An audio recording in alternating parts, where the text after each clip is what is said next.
I have the honor and the pleasure to welcome you here at the second symposium organized by the Technical University of Dortmund, namely by current Rome Prize fellow Heike Hanada, chair of the Department of Building Typology of the Technical University.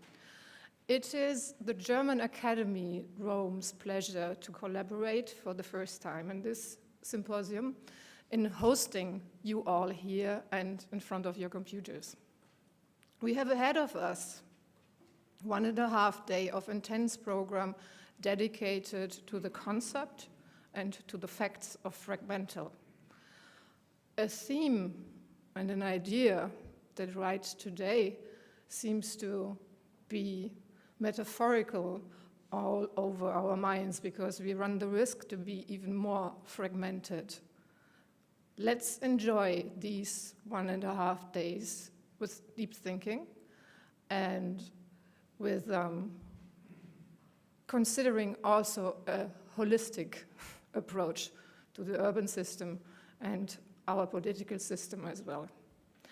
I'm very glad to welcome as well Fabio Freud, who today will represent the German Embassy of the Federal Republic of Germany in Italy, to welcome you all for the opening of this Congress. Thank you very much.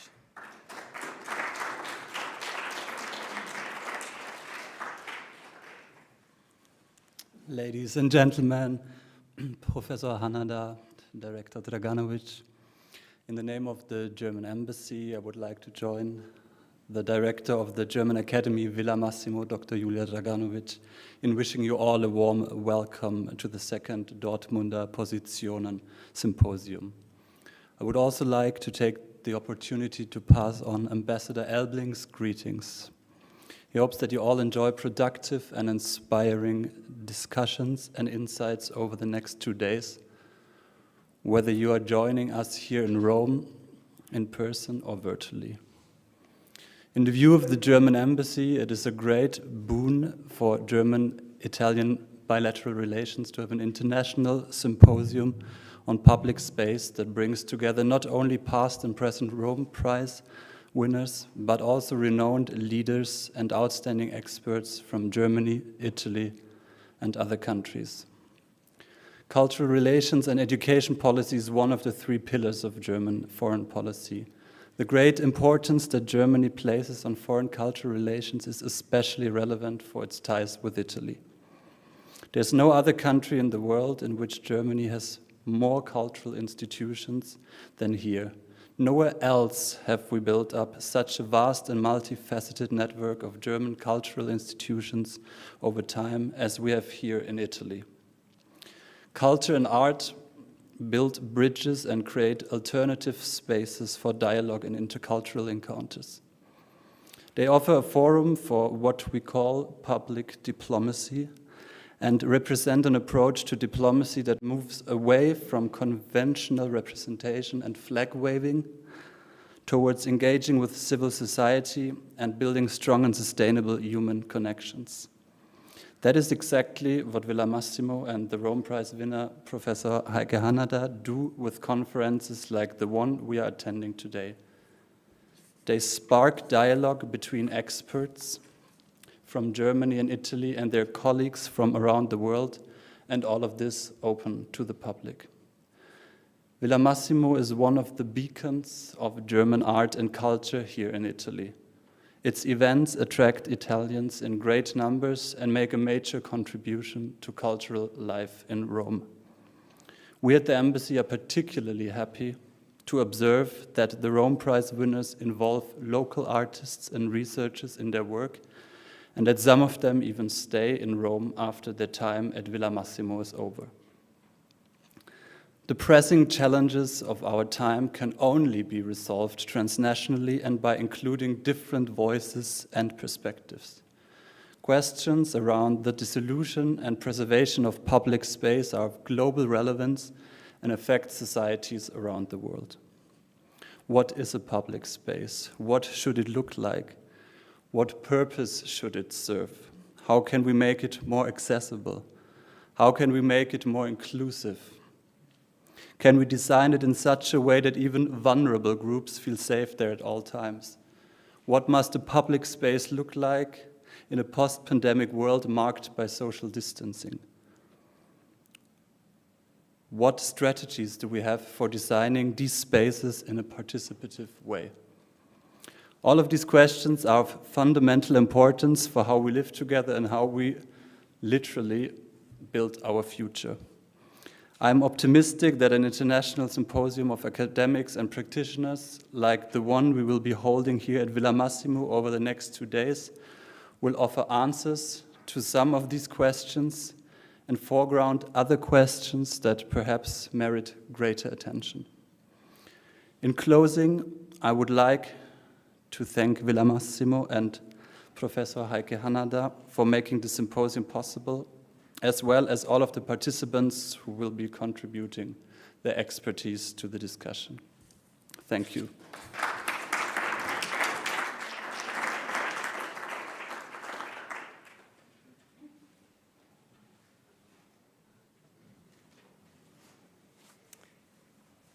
Thank you very much for this very engaged introduction, Fabio Freud. I'm very happy that you could take the time to come here.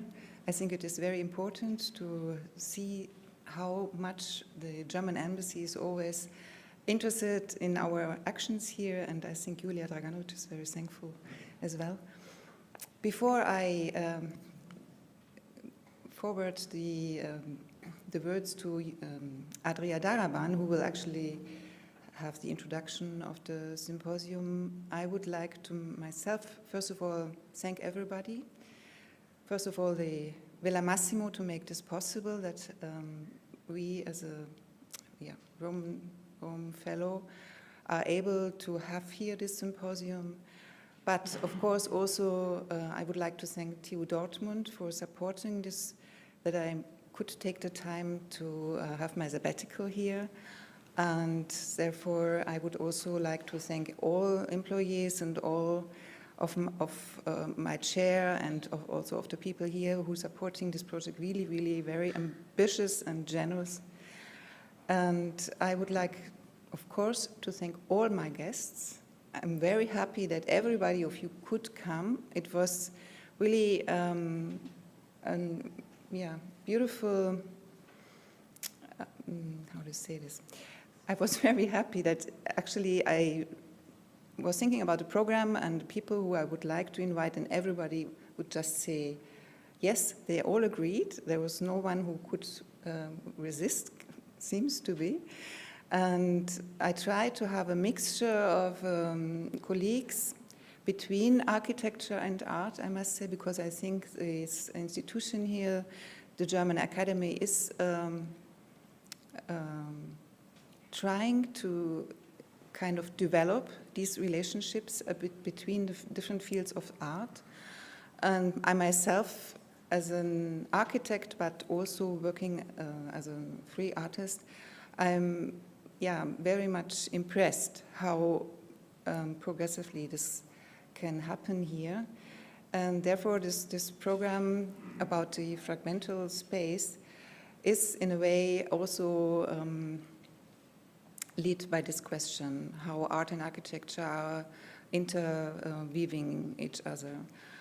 And therefore, it was also very important for me to have the exhibition at a small gallery here at the same time. So I'm also very happy that we can have the opening tonight here.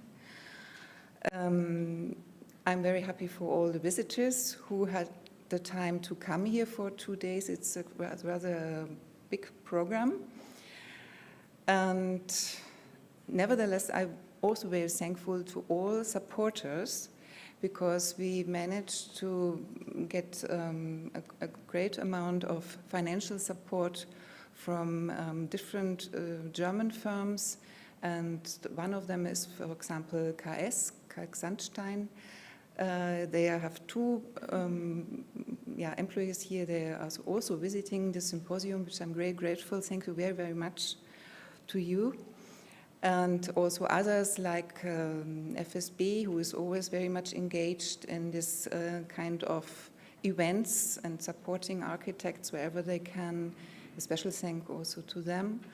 or also to young, and their engagement would be, I mean, we just need them also to develop these kind of things, so I'm very grateful to them too. Yes, and therefore I hope I didn't forget anybody. No, I've left my note there, sorry. And yeah, and I'm also hoping that because of this possibility to stream the symposium, that we will have also an input to some audience abroad in Italy and in Germany and hopefully in other countries too. So yeah, thank you very much indeed. About the theme, fragmental, I would like to say this is the second kind of symposium I'm organizing. The first one I did already in 2019. The theme was at that time monumental, and it dealt also with the question of public buildings in the end of the 20th century, beginning of the 21st century. And at that time it was much, much smaller, but it was at the Baukunstarchiv in Dortmund, and we have a small publication, and whoever is interested is welcome to, that I can give you the publication. I would be very happy. And from this first symposium, I invited an artist and photographer and a little bit also architect, I think, Philip Dujardin. He's sitting just behind, and I want to mention that because his photography was at that time, or his collage was at that time on the poster, on the advertising, and it was very important for me, this collage, because it really shows this contradiction between fragmentality and monumentality. And I'm very much looking forward to his small presentation tomorrow. And I would like to say this won't be the last symposium, I hope. I'm planning 2 others already. So the next theme would be about the natural, and the 4th one would be then about the ornamental. And also, again, then I would like to involve these artists who did this beautiful photography, an Italian landscape, which is fragmented. And just by accident, Julia told me before that she has managed before an exhibition with them. So I will be very, very happy also to involve them then for the next time. Sorry? Yeah, I can't. Thank you. Sorry. And yeah, and then as you can see, it is a mixture of very different people and different generations, and I hope that will enrich us in our discussions. And yeah, for the moment, I think that's all what I want to say. But due to the political situation today, I think it is maybe also important to mention that we are not only happy to have this moment now where we leave the stress of COVID and we can gather together again in presence, but that we are also aware that this might be in the future not a natural thing. So maybe I feel very precious about this time, and I hope that we can go forward with this in the future as well. So this would be my last word, and I would like to ask Adria Daraban to continue. Thank you very much.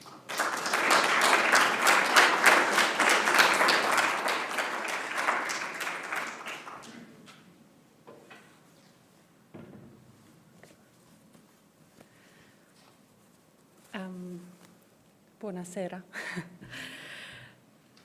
On the fragmental, I am very happy to have received this invitation, and I thank you warmly, Heike Hanada, for this, having the opportunity to reflect together with you on a topic of great actuality for the architectural discourse, of great interest also for me professionally, and of course of quite a presence in our time, seen more than only architectural, but also socially and political. But if we were to begin at the title that Heike Hanada offered in the invitation, fragmental, we read an adjective or an attribute, and beyond that, an aesthetic category. This marks the center of our symposium starting today, and it is also the center of a bigger aesthetic debate. I propose that we approach this topic by introducing a few thoughts on the ambiguous relationship between the fragment, the fragmentary, and the fragmental. With the fragment, we are opening a field going far beyond the architectural. In modern discourses, the fragment embodies the radical gesture of liberation of the arts from the concept of the whole. The fragmental had already been developed in early Romanticism as a progressive notion. By the end of the 19th century, the fragment had then advanced to a metaphor for a contemporary sense of loss, inflicted by the development of new information systems, their influence on one's perception and sense of reality. Authors like Georg Simmel, Siegfried Krakauer, Walter Benjamin describe the expression of this modern phenomenon in the fields of arts as forms of the ephemeral or the transitory, following Baudelaire's definition of modernity as le transitoire, le fugitif. The seduction exerted today by the fragment in the fields of art, literature, and philosophy seems unbroken. Remains, cracks, gaps, or fractures give art a new expression. Silent voices, aborted gestures, unfinished verses, dissonances, and distortions have since changed the sound and expression of all forms of artistic representation. Trying to define the fragment is a mission just as fragile as its very object. It is most difficult to grasp it. As the French philosopher Jean-Luc Nancy put it, of the fragment, little should be written. It is not an object, it is not a genre, it does not form a work. The fragment would thus be a moment of pleasure of thinking, that which makes pleasure a moment. The fragment is often called upon to be an initial signal of modernity, or to quote Linda Nochlin, we can regard the fragment as a metaphor of modernity. I would even go further and define the fragment as an ambiguous threshold to modernity, a symptom of the permanent oscillation between modern contingent and classic universalists' models of thought. During its genesis, its sphere of action changed.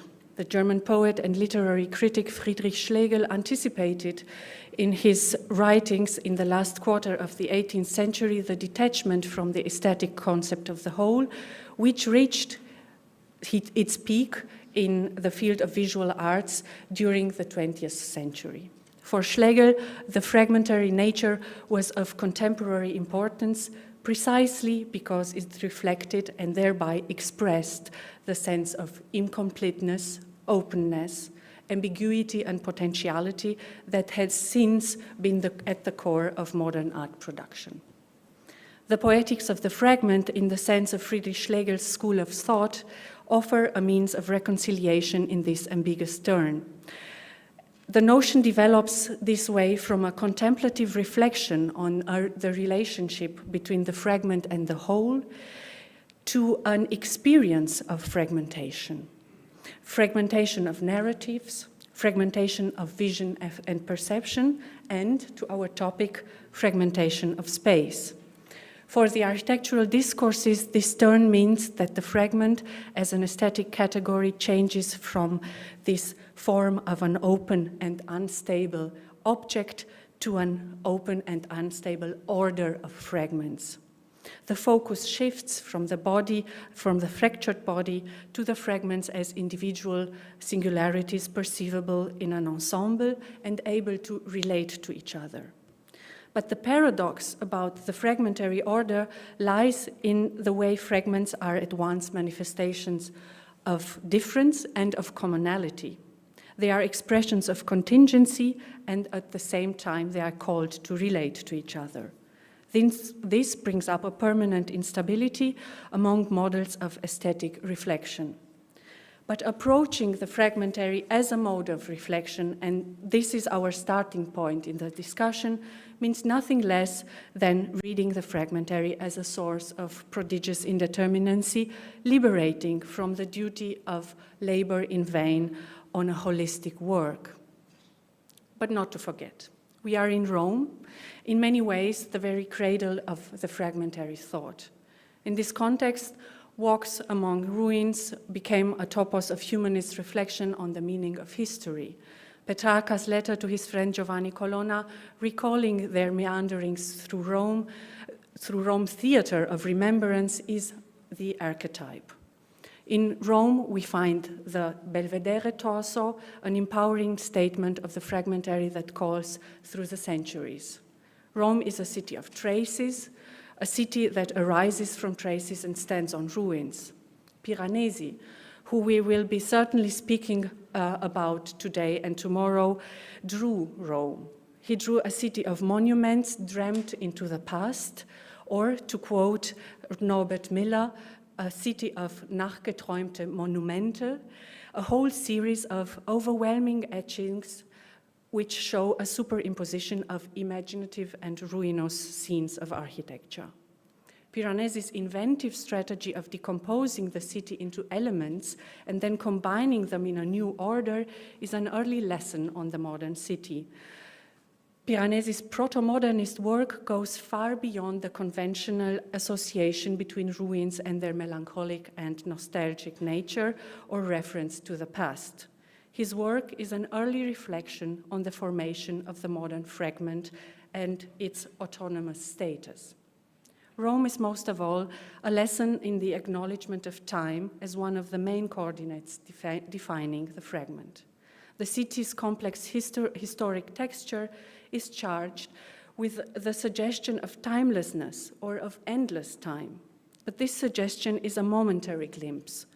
The momentary seems to be characteristic to this city. It is an oscillating officiation, a pendulum movement specific to the romantic category of the sublime, a kind of an outlook into the infinite, or to put it again with Friedrich Schlegel, an échappée de vue ins Unendliche, an excessive appearance of the momentary, that emerges in direct contact to the city.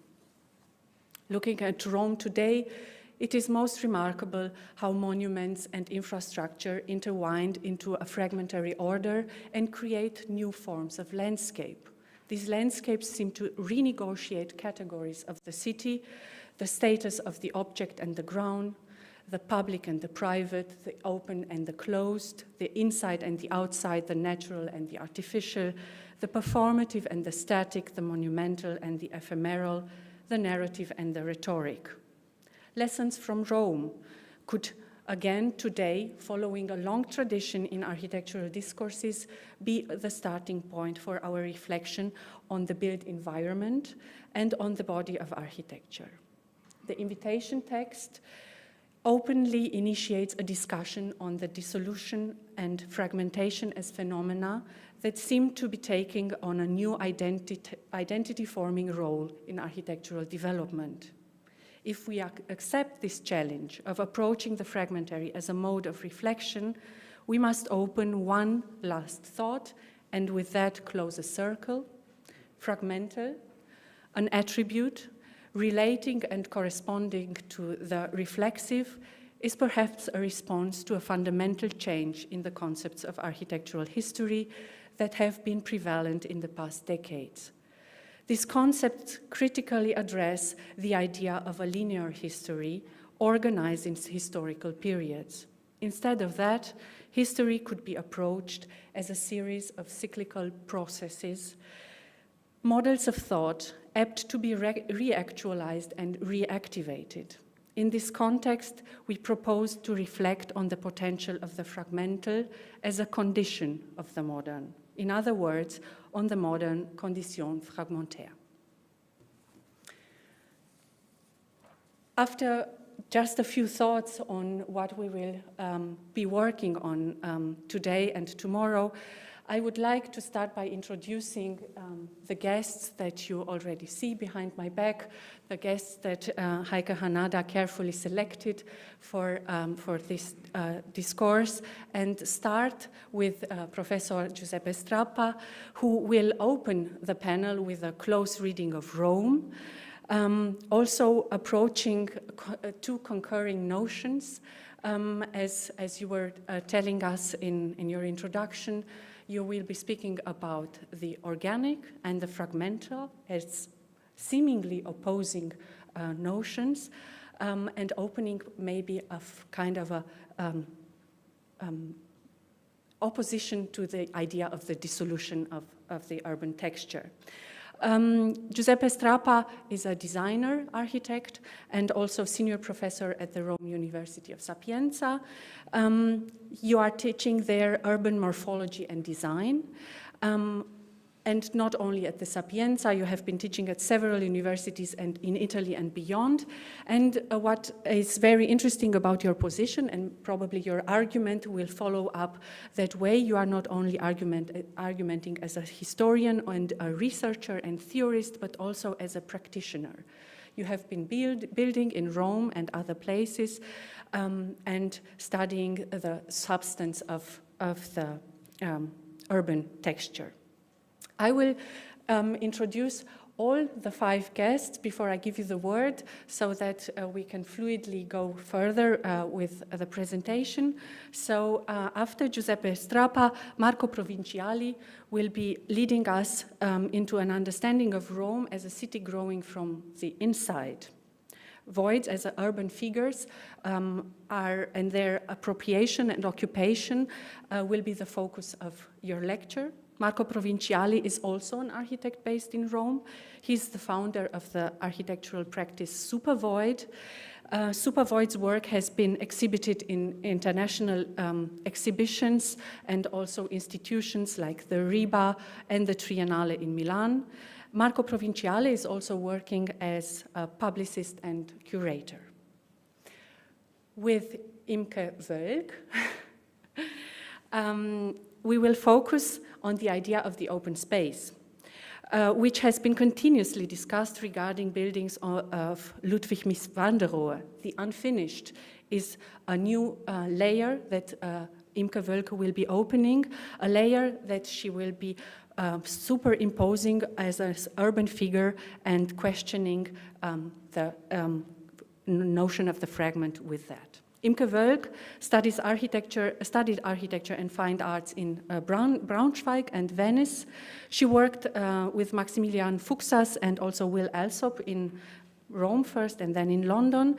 2005, she founded in Berlin the office Imke Woelk plus Partner, an office which combines architecture and art, planning, practice and research. Imke Woelk was also a fellow of the Villa Massimo. She received 2003 the Rome Prize of the Villa Massimo. And with her work on Mies van der Rohe, she received her PhD at the TU Berlin 2010. Following, Simona Malvezzi will be reflecting on the indeterminate threshold between public and private space. In historical reference to Noli and Superstudio, Simona Malvezzi argues that these symptoms of the dissolution of the public space are not only contemporary phenomenons, but, and to quote you, they are an old story. Together with Wilfried and Johannes Kühn, Simona Malvezzi founded Kühn Malvezzi in Berlin, 2001. Public spaces, museums, and exhibitions are the focus of the office, which has realized the architecture for Documenta 11 in Kassel, also the Friedrich Christian Flick collection in the Hamburger Bahnhof in Berlin, or Julia Stoczek collection in Düsseldorf, among others. Simona Malvezzi is also teaching. After several stations, she is today a visiting professor of curatorial studies at the Nuova Accademia di Belle Arti in Milan. Last but not least, Uwe Schröder will close the first panel today with a reflection on the reactualization of the Romantic. The Romantic is enjoying a revival, so the hypothesis. Uwe Schröder is asking, and in architecture, it stands there in space as nothing less than a question of new contextuality, the Romantic. Uwe Schröder studied architecture at the Rheinisch-Westfälische Technische Hochschule in Aachen and also at the Düsseldorf Art Academy. Since 1993, he has maintained his own office in Bonn. After holding different teaching positions, he has been attended professor at the Department of Spatial Design with the Faculty of Architecture at the RWTH Aachen. 2006, Uwe Schröder was also a fellow of the German Academy of Rome at the Casa Baldi. I am very happy to welcome all the 5 guests today, and first of all, Giuseppe Strappa with his thoughts on Rome. Thank you very much.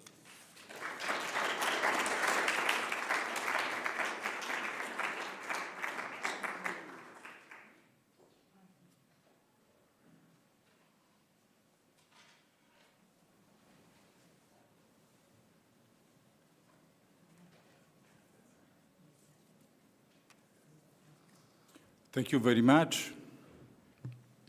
Good afternoon. I am very glad to be invited to this event, fragmental, devoted to public spaces, even if in this difficult situation, political situation in general, we are really very worried, and it's quite difficult to speak about culture, architecture, and art. Anyway, the topic of fragment surely is one of the most important in the actual debate about architecture. There is no doubt that our city, they are a city of objects, autonomous, which has lost in some way the link of necessity between them. So we live in a fragmented city, that's sure. And I think that the metropolis is the image of this fragmentation. When I was a student, it was proposed a book by Robert Venturi, which was Learning from Las Vegas, and the fragmentation was considered a model. We have to learn from Las Vegas, which is a city of fascinating autonomous objects, each one with its meaning, and so on. And from then, this idea of fragmentation became a whole literature, turning in a, you can say, a literary genre. So I'm not sure that there is not some rhetoric on this. I'm not sure that the contemporary fragmentation of the city is the real character of contemporaneity. The European city was always, in my opinion, fragmented. The ancient city was fragmented. If you think to Rome, Rome was a city of fragments in which, for example, Horatius said that it's not possible to live inside for the strepitos diurnos atque nocturnos. During the day and during the night, there was such a noise that was impossible to live. And Juvenalis also spoke about the fragmentation of Rome, which was separated by roads which were really a way, which were not possible to cross, even for the number of carriages coming after the sunset when was allowed to enter inside Rome to the chariots. And the Middle-Age city, for example, was a city in continuous transformation. Think, for example, to the building site of a cathedral, which standed for more than 100 years. And the Renaissance city, which we think as the model of the organic city. Really, it's an our idea, because really the Renaissance city was a fragmented city in which each family was fighting with the other, closed in their palazzos. And the image that we have from Ambrogio Lorenzetti, from Buon Governo, the good government. Maybe you know it's a quite well-known painting, but was an aspiration, was a dream, was something toward which to go on, was not the true. Pienza was not a true Renaissance city. There are very few buildings, a square, some palazzos, and for the rest is a middle-aged city. So, but this dream was useful. They needed this dream. And I think that also today we need this dream. The dream was a goal and was useful for the project. The idea in that they has got in the Renaissance was the idea of a project of a new city.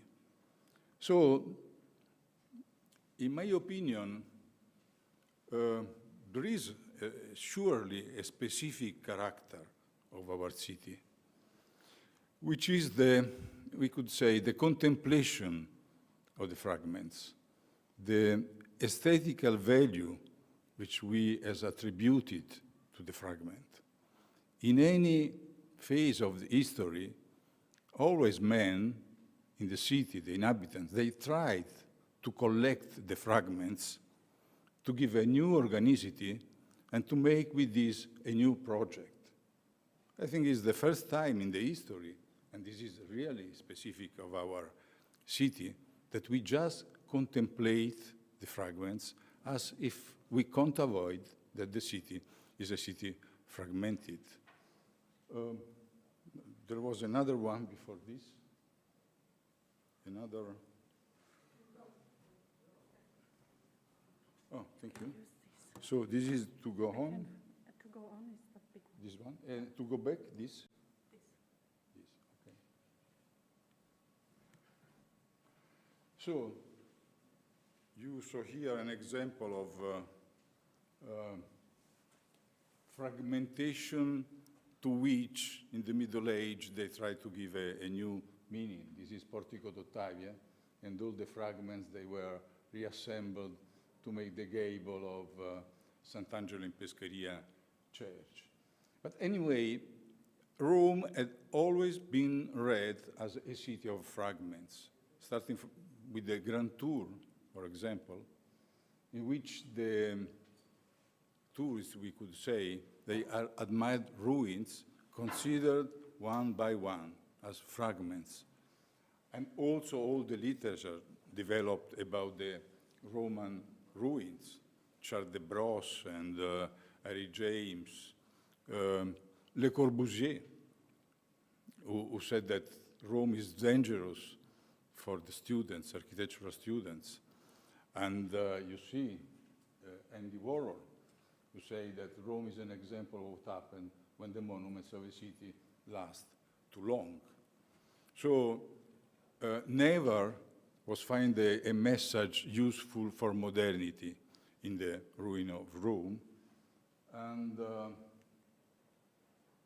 after more recently, literature, novels, movies has always used the ruins as a background, or sometimes like in this wonderful picture by Pier Paolo Pasolini, is something which marked the contrast between the scenic new city, the expansion of the new city, and the rural landscape, which is in danger. I think that we, as architects, should maybe stop to consider the ancient as ruins and use new terms, new definition. For example, the one of substratum, substrata.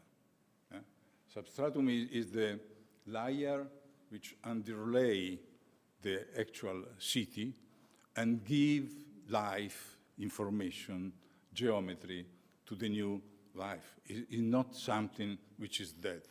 And I think this is the lesson of Rome, which should be read not like as a ruin, a set of fragments, but as material and immaterial substrata of layers which give rise to new form of the city. See, for example, here, always in Portico d'Ottavia, all the building, we can explain, we can read, if we know that is a process going on. And you see here, for example, the theater of Pompeius, the ruins overlapped to the Gregorian cadaster, in which the shape of the city is taken from the ancient ruin. And you see in which way the fabric, the new fabric, has transformed and overlapped about the old ruins.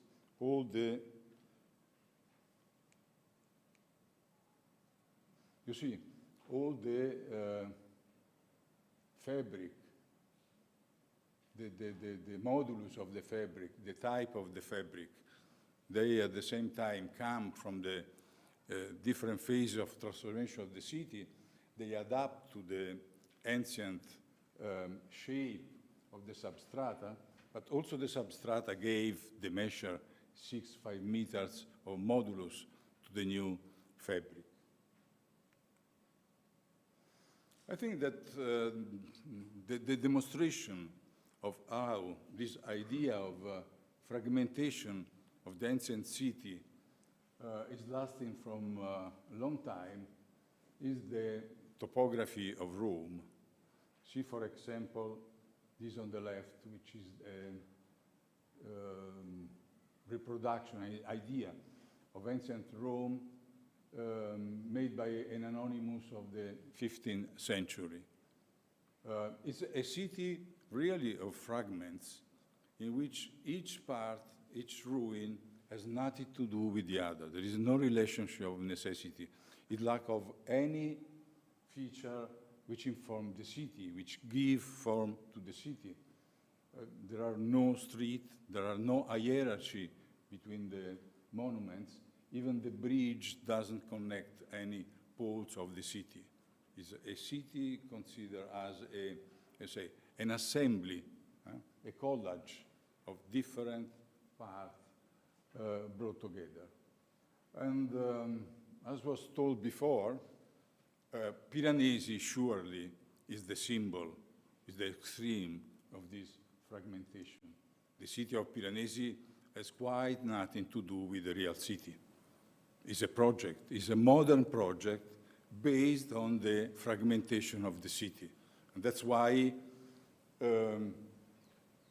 Piranesi influenced so much all the theories of architecture, especially in the 70s in Italy, but also abroad.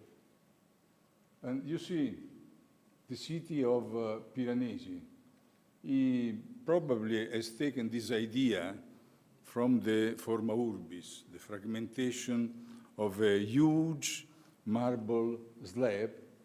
It was, if I well remember, 13 by 18 meters, was enormous, which was, of course, broken during the Middle Age, in the late Empire and Middle Age. And from 16th century, they started to find some pieces and try to collect, to find which was the form of the city based on the geometry of this plane. And you see, Piranesi is not a scholar, is a sorcerer, which made a magic to assemble all these pieces in a new form. You see, all the different pieces of the forma urbis, which seem to wait around the river to be collected in a new form. So the new city of Piranesi is a city which has just very few real pieces of the real ancient city. As Manfredo Tafuri has noted, the real part of the city, the ancient city, there's how you say, a very not important role, like for example, the theater of here, the Theatre of Marcellus, and the Circo Agonalis, Piazza Navona, and other part of the plan, they has not practically any role. All the map is completely new, is invented, and you notice that there is nothing which is the character of the organic city. There is no pole, no axis, no road, no fabric. It's a city of monuments which has some character, autonomous, you see, with their own geometry. And also the map, Campo Marzio of Piranesi itself, is the place of other interpretation. Piranesi interpreted the ancient city, but Piranesi itself was interpreted so many times. This, for example, this is a curious interpretation by a German student that I has found on internet. So, I am very late. My God. So, I will rush. Of course, the idea of fragmentation, which was not only by Piranesi, there is a whole, I say, history of this reconstruction by fragments of the Italian city, influenced very much the theories of Italian modern architects. One example of, which was very much quoted by the Italian architect in the 60s, was, for example, the Venetian Capriccio, which maybe you know, which is a composition of all the parts taken from Palladio, which was taken to make a new Venice. And this was the inspiration also for Aldo Rossi. You see here a drawing called Fragments. That was the inspiration. This is a detail. Here is a detail of the analogous city, which is a city which is not true, is not the true Venice. It's a city formed by assembling, is a collage of other cities. And this says that we are free to interpret the city as we like better. It doesn't exist the real ancient city. Even it doesn't exist the city, exists our idea of a city, which resembles very much to the famous phrase by Friedrich Nietzsche, it doesn't exist any true, it exists representation. And not by chance was very much quoted this phrase by the postmodern architect. There is no true, there are interpretation. And we have to say that all the architects of the 70s, they has seen in Rome what they were looking for. So Rome was really a source, the justification, if you want, of theory, which don't start really from the scientific reading of the city. Take, for example, Robert Venturi and Louis Kahn. Conley Rowe, which you see here in the picture, and Saverio Muratori, opposite way of seeing the same object. And very quickly, you know that Conley Rowe was the extreme interpreter of this idea of a city made of fragments, collage city. Collage city was the city in which all the buildings are in conflicts. And this idea he has taken reading Rome. He said that Rome, the ancient Rome, is a city without any rule. It's a city in which each building is autonomous and is in competition with the other. So you see at the beginning of his well-known book, Collage City, he put the contrast between Francesco di Giorgio Martini, Renaissance ideal city, shared in 16 parts, and organically linked by a road, and Picasso, the collage, the assembly of objects by Picasso. Okay. At the center of the book of Colin Rowe, Collage City, there is this picture of Pablo Picasso, head of Taurus.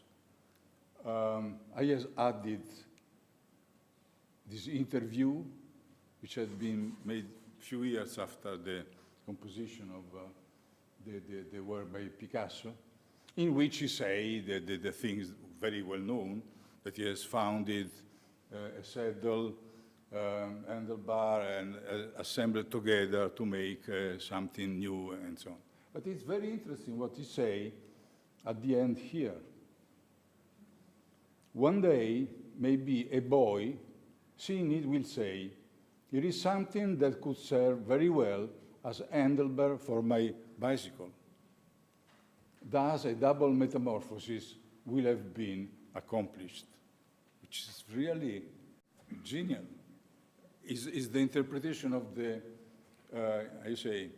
the collage, artist collage, but also the crisis of the artist collage, the future of a new organicity. We can see also, we don't have much time, I'm sorry, just a few hints. We could see also ancient Rome, Middle-Age Rome, as objet trouvé, with the eyes of Picasso. See, for example, in this case, the work of Marmorari. Marmorari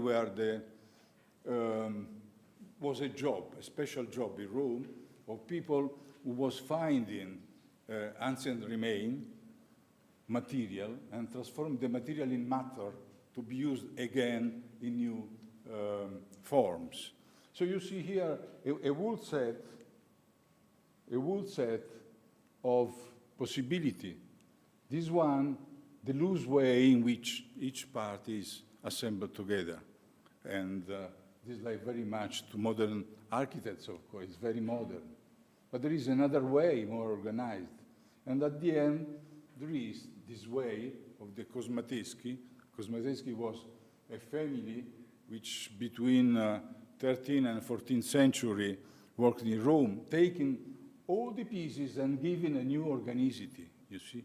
There is a relationship of necessity between each part. They are not fragments. They are a new form.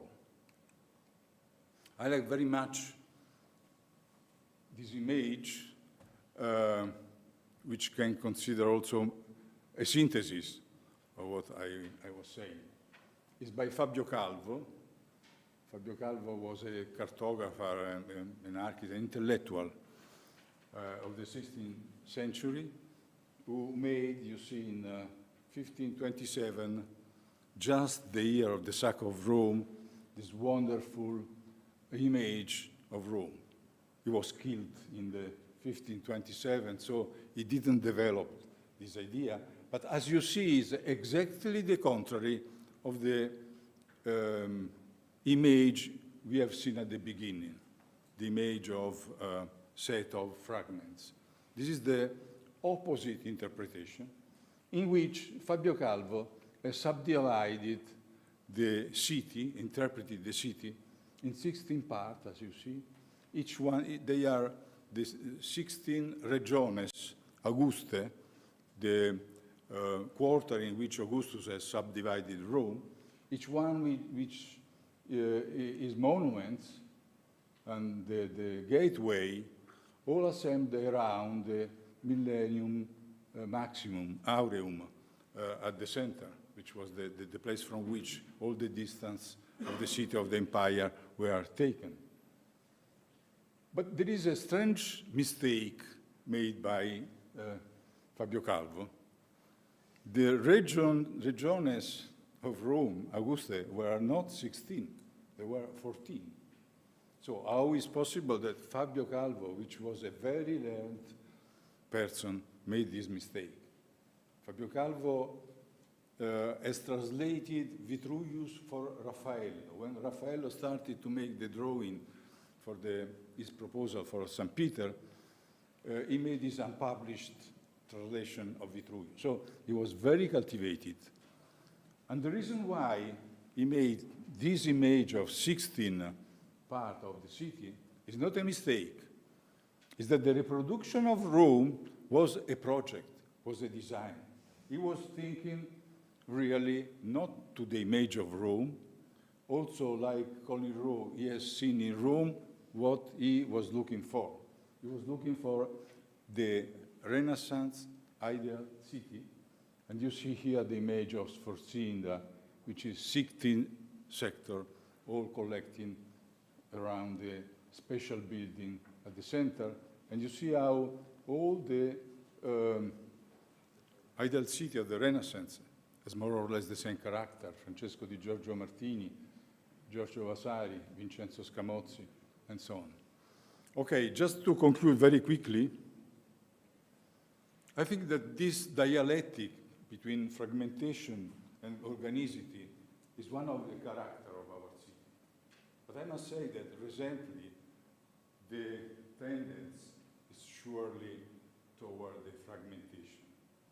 And it's so deep, the effort toward the fragmentation, that in my opinion is that this is a disaster.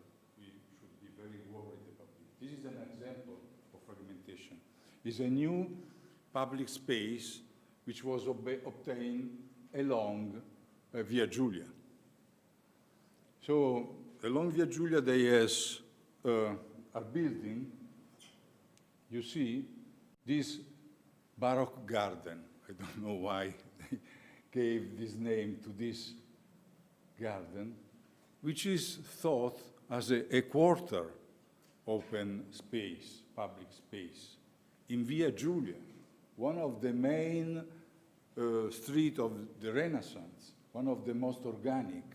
And they are thinking to a small garden closed, you see, this is in construction, by wall. There was a design of Piacentini we have no time to speak about, but the idea was a very rhetoric design. Was the fascist period, of course. It was rhetoric, but the idea was to connect Oratorio dei Filippini with the Gianicolo, the mountain. So it was a huge design at urban scale, which gave a role to this space. And all Via Giulia is going to be transformed like this. And the COVID is going to accelerate this process. You see here, there is a process of privatization of the space. They start like this, and after they build the hall, small buildings, and after they should be provisional, but they will stand for the eternity, I'm sure. You see, this is an horrible statue which was put in Trastevere. Is a macabre image of a poor pork dead and cooked in the Roman way, the porchetta. And all of us, we protested for this, and after a few days, it was removed. I don't know if we were right. I think it was much better, maybe, to leave this image of a city which is going to become a manger. So, to conclude, this is Campo de' Fiori, which is the, I say, most well-known public space in Rome, I think. It's the place of a market from many centuries ahead. And you see what it became. This is in the night. And this image that many architects, they like, because they say that, and it's true, that the city must change. And they are convinced that the city must change. City is an organism, and any organism needs to change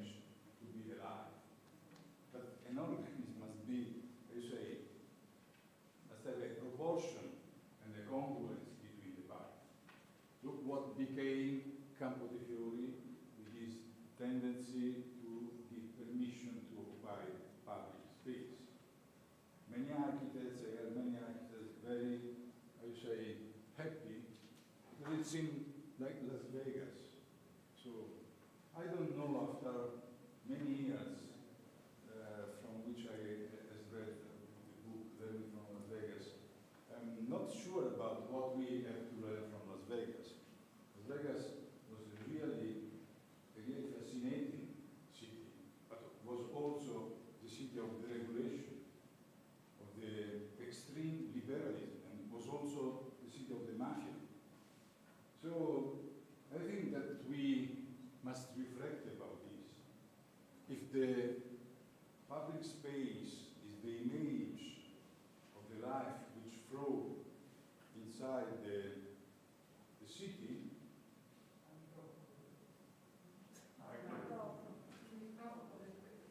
sorry, you hear me? Yes, but Sorry. I was taken by the enthusiasm. So I was concluding that if these spaces, they are the image of the city, the image of the life of the city, we must be very worried about the future of our city. Thank you very much.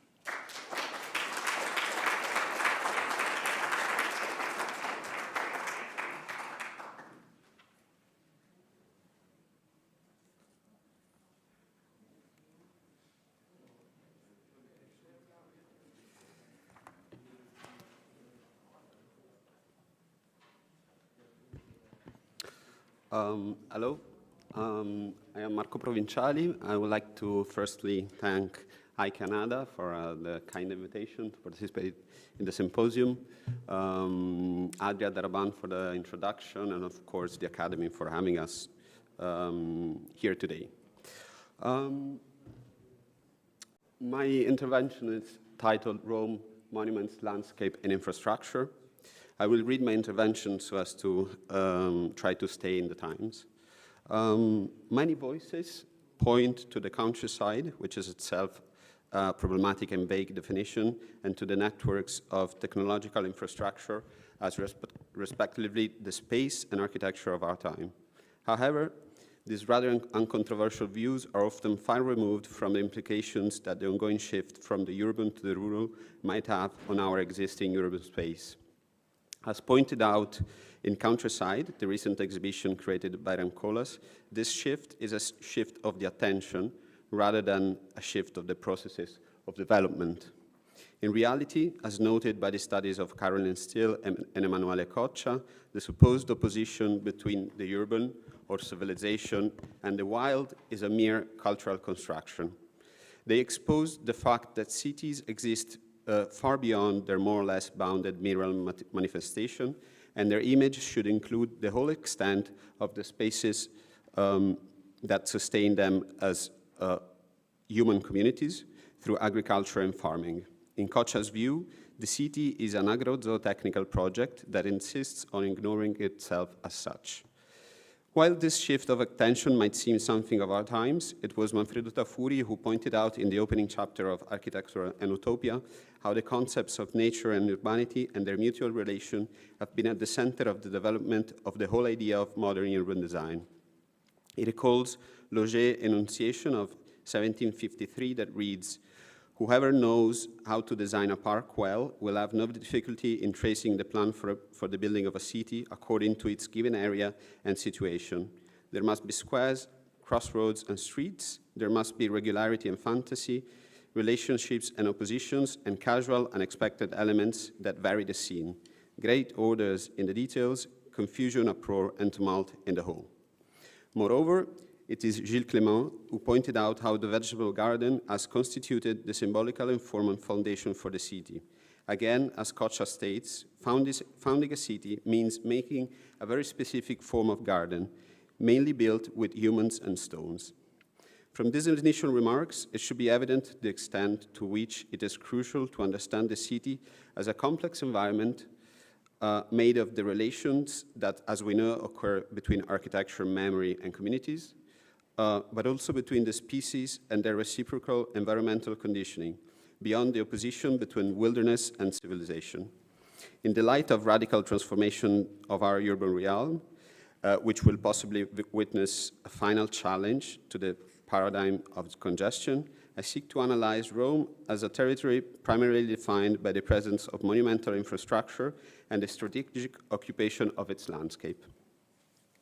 Rome, unlike many cities, did not grow through a process of progressive expansion, but rather through the filling out of the finite, mostly void walled space defined by the Mura Aureliane.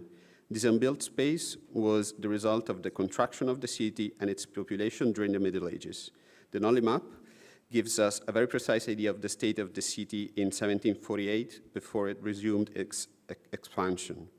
Not by chance, it formed the starting point for the imagination of different possible cities in the famous Roma Interrotta exhibition of 1978. What interests here, though, is not the figure ground representation of the built matter that made this map famous, but rather the large amount of the open, apparently void space that surrounds the compact city center. In 1978, this space was reclaimed through the conceptual erasure of the modern city and became the essentially empty canvas onto which the invited architects projected their proposals. In the words of Giulio Carlo Argan, the notable art historian who was the mayor of the city at the time, it is the space of imagination as opposed to planning. One of the most convincing proposals for the exhibition remains still today that of James Stirling, who used this cleared-out space as the site for a large-scale architectural capriccio, which consisted of an arrangement of built and unbuilt projects of his, alongside the villas, existing villas, and the morphology of the Gianicolo Hill and the Tevere. The previous year, 1977, this image of a city shrunk from its precedented and successive expansion is the condition that was prefigured in the Berlin as a Green Archipelago project by Ungers and Rancolas, where the question was how to imagine the future of the then shrinking and walled city of Berlin. In both examples, the dialectic between and opposition between the figure which dominated modern urban development, that Bernardo Secchi defined as the figure of continuity, intended as the conceptual prerequisite that allowed the bourgeois city and society to manifest itself in the urban space, and the figure of the fragment is rendered in a very evident manner. The figure of the fragment is opposed to continuity, for it underlines the specificity and difference of places and processes, and acts to the singularity of interventions which draw relationships and acquire meaning at a larger scale. The metaphorical gesture of erasure of the urban density, intended as a hypothetical future scenario in Berlin or as an intentional design gesture from the Plan Voisin by Le Corbusier until the Mission Grand Axe by OMA, is a strategy to understand the city and to isolate those elements that have an inherent relevance, the urban islands, infrastructure, and monuments, which become fragments against the blank blackboard of the urban ground, which is in this case then filled again by the grid. A similar method was used in these maps of the city of Florence and Venice during the flooding of 1966, which we designed as part of a team led by Matteo Guidoni for the Venice Biennale in 2014.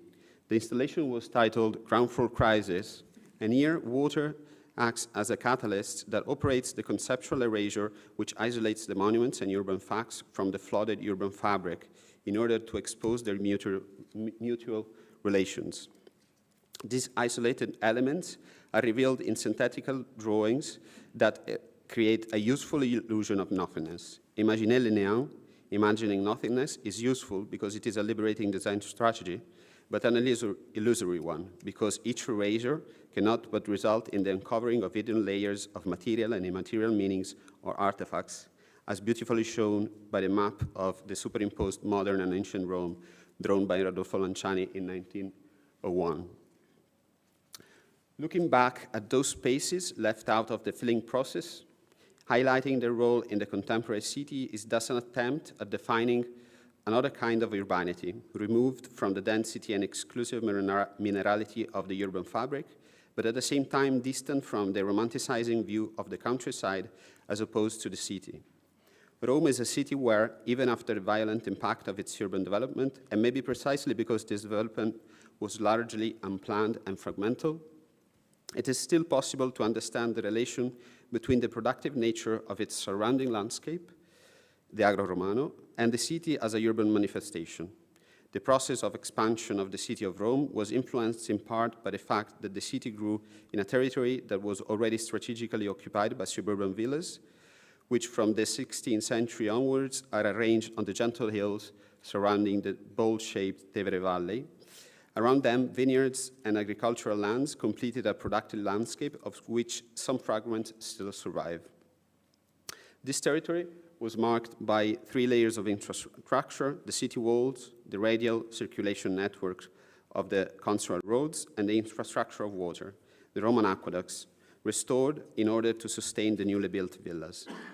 The speculative nature of the modern urban expansion and the finite nature of its main building type, the palazzina, resulted in a fragmented urban condition into which what emerges as permanent is exactly infrastructure. The relevance of infrastructure in Roman civil architecture has been highlighted by many, starting from Palladio, who in the 4 books drew Roman streets and bridges alongside temples, houses, and civil buildings. Its formal presence, the abstraction and clarity of its language, which derived from the utilitarian nature of such artifacts, fascinated artists and architects for centuries.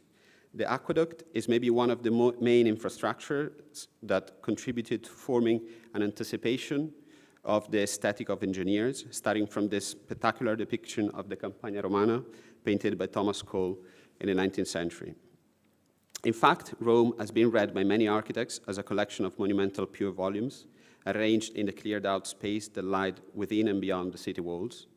This is, for example, the image of the city we are presented with the Scenografia Campi Marzi, drawn by Piranesi, or in Antonio Bordino's map of Rome from the 16th century. For Le Corbusier, Rome was a spectacle in which simple masses develop immense surfaces which display themselves with a characteristic variety according as it is a question of cupolas, vaulting, cylinders, rectangular prism, or pyramids. A reading that can be placed in a sequence of regional visions of the city put forward by a number of significant fellows of the American Academy, including Louis Kahn, Robert Venturi, Philip Gaston, and Joel Sternfeld. It was Kahn who in 1950, during his stay at the American Academy, went looking for the play of light and shadow of pure volumes at the Foro Italico, the most recent forum built in Rome, to sketch one of his beautiful pastels. And we continue to find the same relation between urban space and the figure that populated in the suspended setting of Michelangelo Antonioni's movie L'Eclisse, which in 1962 depicts the inherent estrangement produced by the then booming city. Each in his own way, these artists put forward a reading of those man-made and natural elements that populate the sparse suburban landscape of the city. They focused on their laconic, formal presence, isolated in an almost metaphysical space, like in this Roma painting by Gaston of 1971, or the photographs by Joel Sternfeld. These images remind somehow of those figures in emptiness, as Fulvio Irace described the fragments of architecture in the urban landscape of Berlin in the 80s, depicted by Giovanni Chiaramonte's photographic survey of the city, from the fragments for an empire in Potsdam until the modern temple built by Mies in the middle of rubble. In a similar way, in Joel Sternfeld's own account of the Campagna Romana shot in the 90s, monumental remnants of ancient Romes are photographed against a distant background of an expanding and at the same time dilapidated urban realm, and are colonized by the informal presence of nature and the trivial human activities. This very context is the setting of a project we are currently building, the redevelopment of the Borgo della Mistica, a farm dating from the early 20th century, which is located along, along the main ring road of Rome.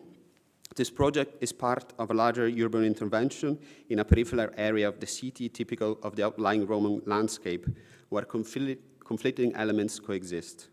Monumental archaeological ruins, unplanned industrial sites, the main ring road, and finally, new public facilities. Today, this territory, is characterized by various urban phenomena ranging from the intensive intervention of the 60s and 70s up to sub-fragments of countryside left wedged in the city. The project is therefore inserted within the mythical background of numerous trips to Italy in the era of the Grand Tour, a landscape which today, as we have seen, makes room for new practices. It is therefore, again, a fragmentary landscape condition in which the project is responsible for reconstructing a system and relating the parts. As you can see from this overview of the site, the project consists of a farm, or rather a set of artifacts and farmhouses that had a productive function and have fallen into disuse. Also within the estate are the monumental remains of the Alessandrino aqueduct, which, like the consular roads, stretches towards the walled city. Some images of the state of the place before the intervention with this fragment of the Alessandrino aqueduct. As I said, the site is located at the intersection between two territorial systems, the radial ring road, the radial road system of the consular streets, which depart from the city center, the main ring road, together with the water infrastructure system, consisting of waterways and aqueducts. This is a plan of the farm as it appeared after the demolition of some dilapidated buildings. The rehabilitation project also stands as an infrastructural sign, summarized in the inclusion of a circulation system, a porch, measuring 110 by 55 meters within the farm, which is reconfigured precisely by the inclusion of this archetypal figure of Roman architecture, whose most immediate reference is perhaps precisely the Forum of Pompeii. The portico creates a new courtyard in the middle of the existing buildings, defining a space where fragments of the landscape are created to make a garden. Marking a distinct break with the random development of this urban area, the portico acts as an element that brings order and establishes new relationships between the interiors of the buildings, the protected area of the courtyard, and the noisy surroundings. It is an attempt at defining emptiness not as negation, but as the condition to allow new interspecific relationships between the existing architecture, agricultural heritage, plants, and humans to take place. A first version of the project was characterized by a walkway concluded on 4 sides, and a porch resting on a double colonnade, and was followed by several iterations of the project, which had to adapt to new functional and cost containment needs. The second and more complete version of the project made extensive use of overhangs, having moved the axis of the pillars to one side of the portico in order to create a more direct relationship between the interior of the buildings, the space of the portico itself, the garden within it, and the landscape. What we were interested in was precisely to clearly define the interior chord. This is my axonometry of the project, from which the interior chord from which open space in continuity with the countryside becomes a garden, and to work with a system of paths and spaces that establish dynamic relationships with the pre-existing buildings, as well as being a device that measured and framed the landscape. This configuration is also the one represented in this model, which is abstracted from the context that generated it to build a moment of verification of the form. The penultimate version provided for a further streamlining of the portico and the perimeter walkway, together with the addition of 2 paved areas connecting with the surroundings. The latest version, which is the one we are currently building, provides for the construction in this phase of the walkway only, without a porch, but the idea of the system somehow manages to resist the various modifications and possibilities of implementing the project. The project that, as I said, is in the works, and of which we show you some pictures, some of which were taken just yesterday. So it's actually a construction site as of now. As you can see here, the treatment of the external facades involves the use of the same red color, typical of the Roman farmhouses, on the different building materials, namely brick, tough stone, masonry, and plastered surfaces to restore a sense of volumetric unity to the buildings. So this is yesterday. To conclude, and to cite again Coccia, all these fragments of a discourse point to an idea of modernity that includes nature and takes into account the other species with whom we share the planet as part of a project, not as otherness. However, these conclusions might still be difficult to translate in a urban or architecture project without falling in the easy rhetoric of everything green. In fact, what is urgent is not, or at least not just, the problem of adding trees or greenery to our buildings or cities, but rather the need of a shift from an environmental performance-based way of designing and measuring a project's quality towards a deeper cultural understanding of our role in the common life that happens on our planet. And in order to make this all more interesting than a generic bosco verticale, we should ask ourselves how to really embed nature in our public realm while still retaining the social, cultural, political qualities of urban life. In other words, and to paraphrase the motto of OMA's Villette project, how to deal with a congestion without mineral matter. Thank you.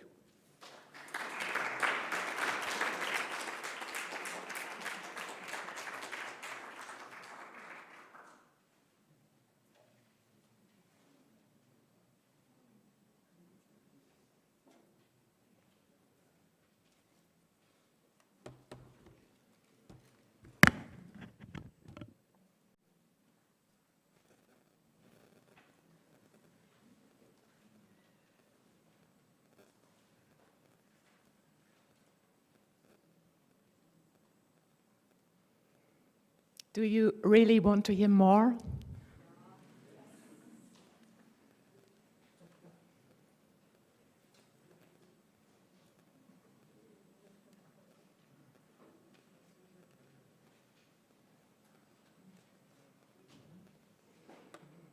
When I went to Villa Massimo as a scholarship holder in 2003, friends asked me with a grin, does it still make sense today? Stay in Rome, in the old tradition of the Grand Tour. This, since the Renaissance, obligatory educational trip for the sons of the European mobility, later also of the upper middle class. Today financed by the German government and accessible to anyone who makes it through the eye of the needle of the committees. I don't know why I immediately thought of this book. I remembered seeing it on my parents' table as a child. Was it that magic that emanated from the red lettering Club of Rome that burned it into my childhood memory? Or was it rather the horrific photo? It was only much later that I learned that at that time a team of researchers from the MIT made precise predictions about the developments of the globally intertwined problems of industrialization, population increase, and shortage of raw materials. They said that we humans will experience a collapse. New research shows we are on schedule.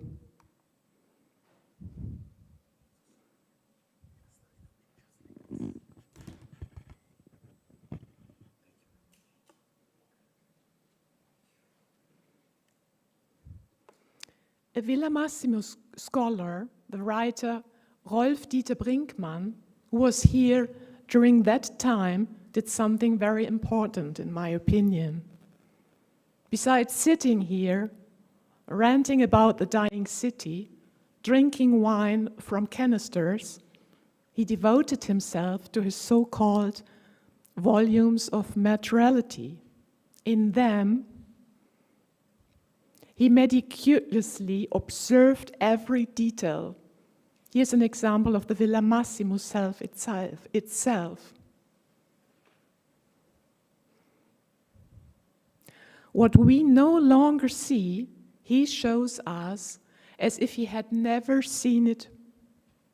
This can be a model, to look at things as if we've never seen them before. Unbiased and unencumbered by the conventional. Have you heard about this book, Fate of Rome, by Kylie Harper? Usually, the fall of the Roman Empire is attributed to the rampant decadence of society. This book instead explores the role that climate change and infectious disease played an important role in that collapse. It becomes a story of nature's triumph over human ambition. In the discussion of architecture and the city, wouldn't their relationship to ecology be pushed to the forefront? What's the opposite of the fragment? The whole? Isn't a whole in the history of the city always created from the coming together of a multitude of components, an addition of migrants, an abandonment of sites and overgrowth, just as in nature itself? A whole through interaction of countless changing factors? I would like to talk about a building that I consider a fragment and give a definition of what I mean with that. It's about Ludwig Mies van der Rohe's design for the new National Gallery in Berlin. More or less parallel to the first predictions of the Club of Rome about the disaster of mankind. I was inspired by this book, The Open Work by Umberto Eco. He writes there, art, at least since Romanticism, is to be regarded as unfinished.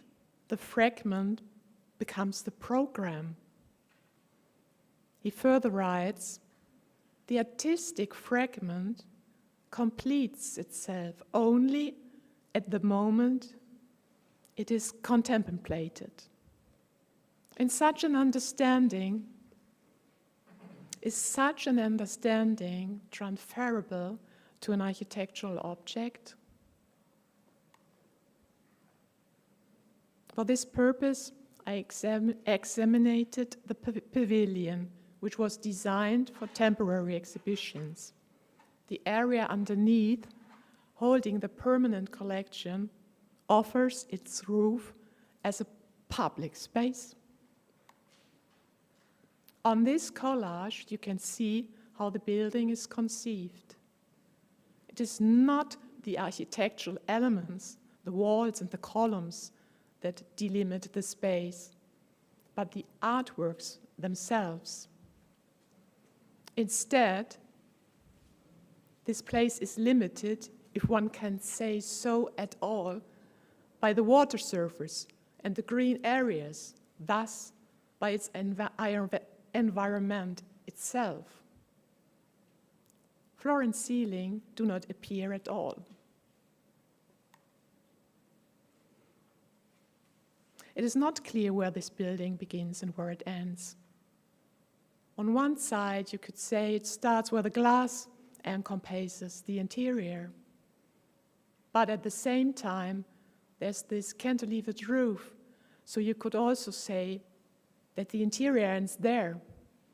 On the other hand, the terrace is covered with the same stone and formant as the glazed internal area of the building, so the building does not end there at all, but interlocks with the urban space and becomes even an urban space.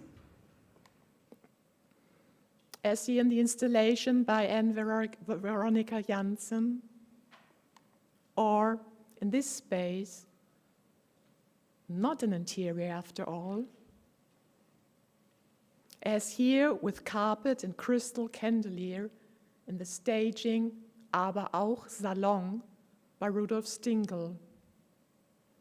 Such an architectural fragment obviously possesses the layout to transport no clear certificates with fixed meanings. If you look at this architecture with a little distance, you could say, well, it's just a box. Mies himself once said it in his humorous way, golly, make the box big enough for people to walk back and forth in it.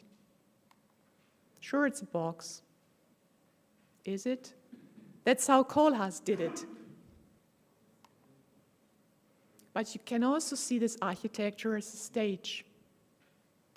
In this exhibition, the idea of stage is reinforced by the addition of a circus ring. The curtains, almost never used, are drawn and resembled a tent, and the spectators are seated in an amphitheater. You can also discover a temple, so a building that serves as a sanctuary for art then. The proportion, the free position of the building, the precise of the pedestal, the presence of the pedestal, the large staircase, all indications that makes this thesis strong as well. At the latest, after the publication of Fritz Neumeyer's Mies van der Rohe, The Artless World.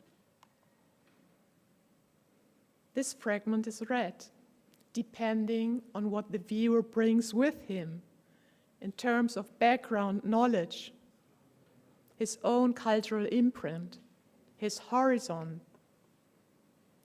Its identity is specified by its respective use.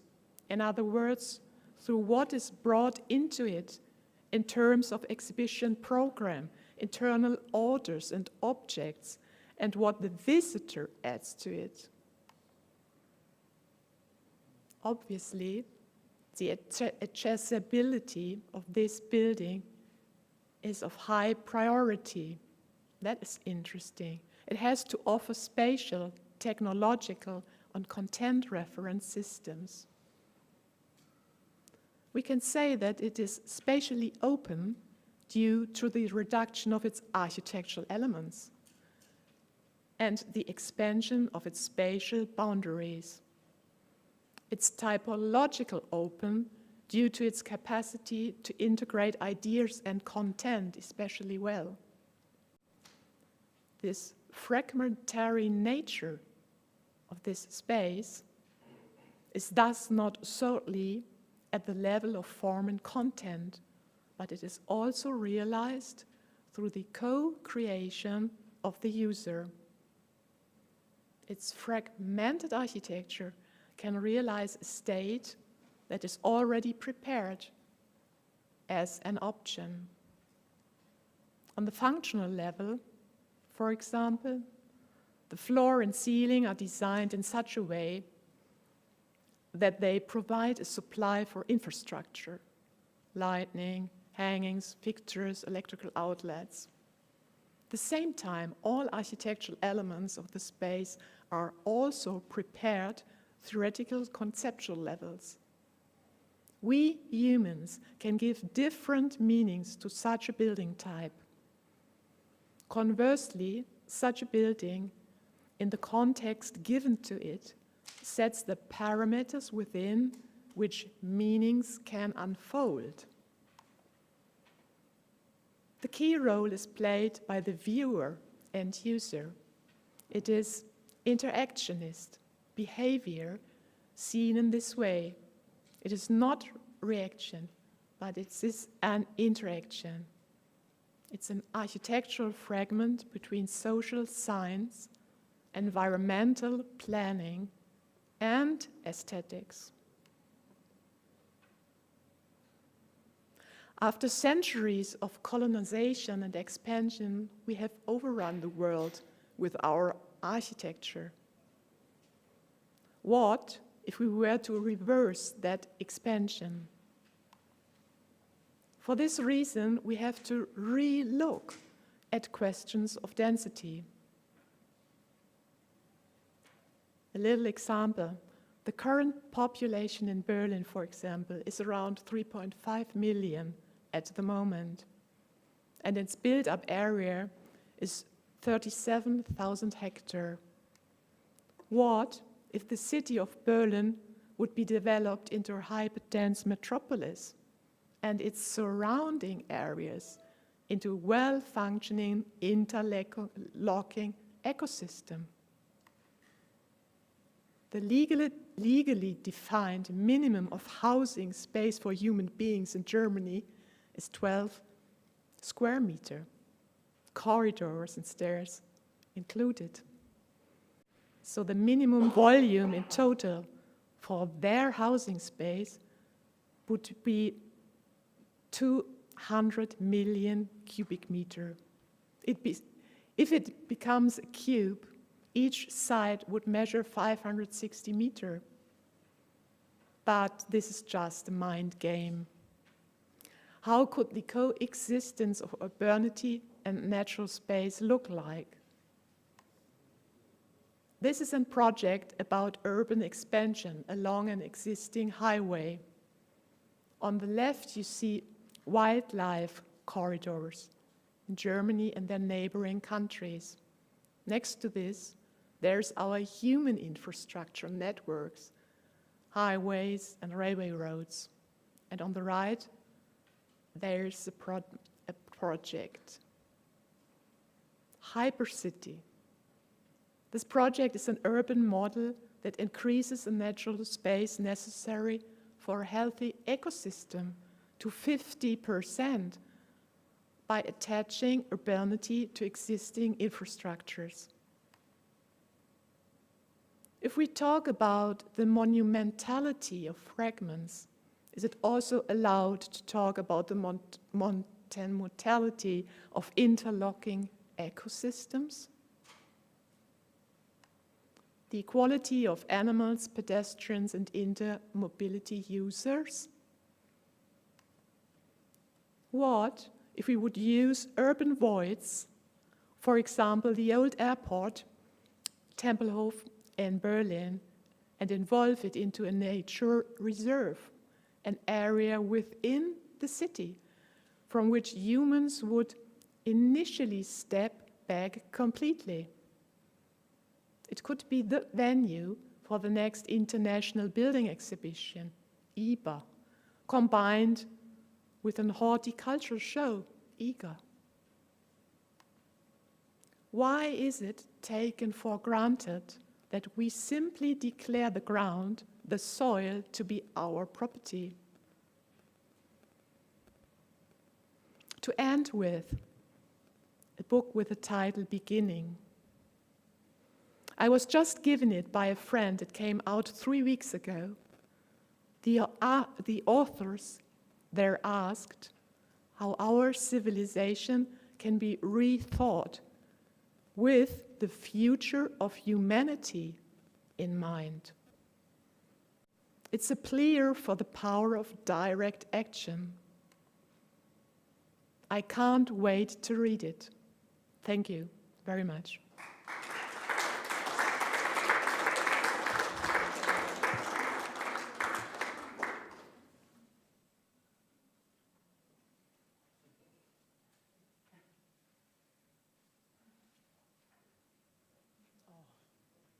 Finalmente.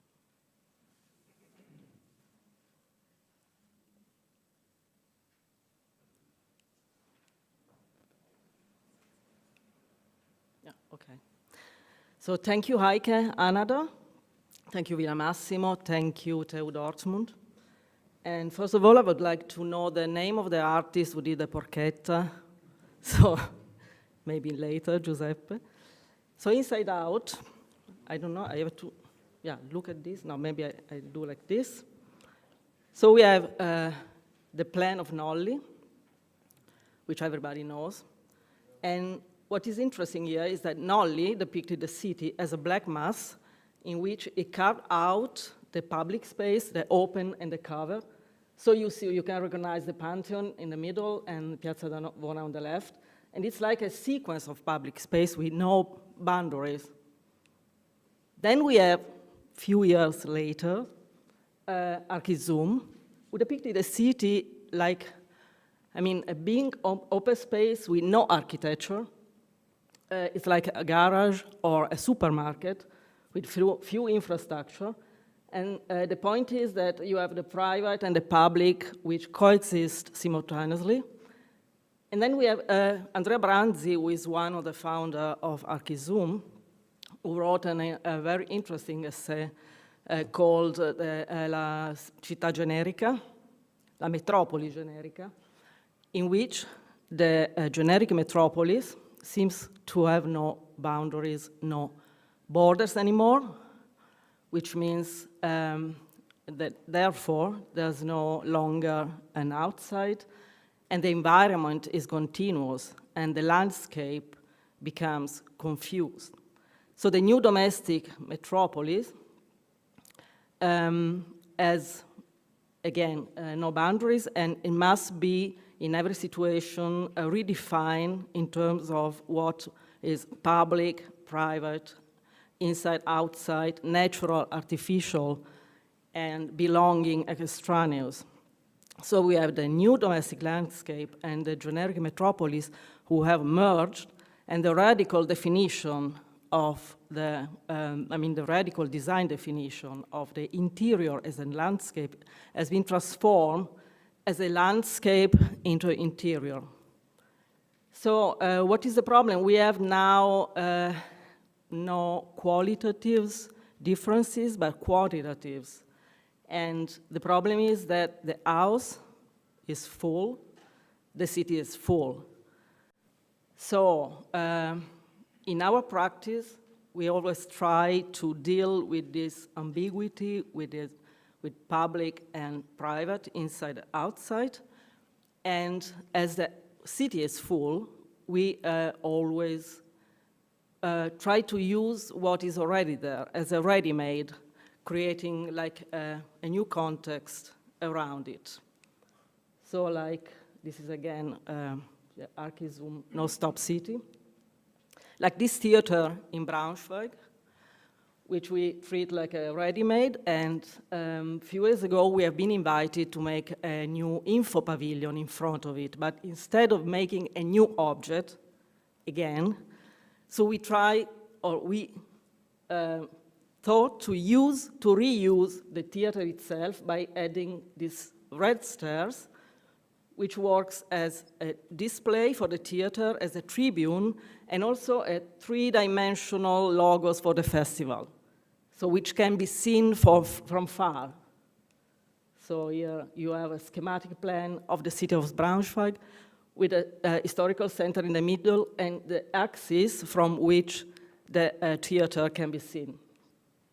Then again is a display also for the city, which can be seen from different point of view, and is a public space, is an urban event, using also by people which normally don't go to the theaters. And we have here a beautiful section when you see that we brought the inside of the theater outside, and we use like ready-made structure normally used for concert or stadium. Then another interesting project was a competition for a facade of the Berlinische Museum in Berlin, where we submit a proposal for a square. Because for us, the facade was not the problem, but a huge asphalt abandoned area in front of it.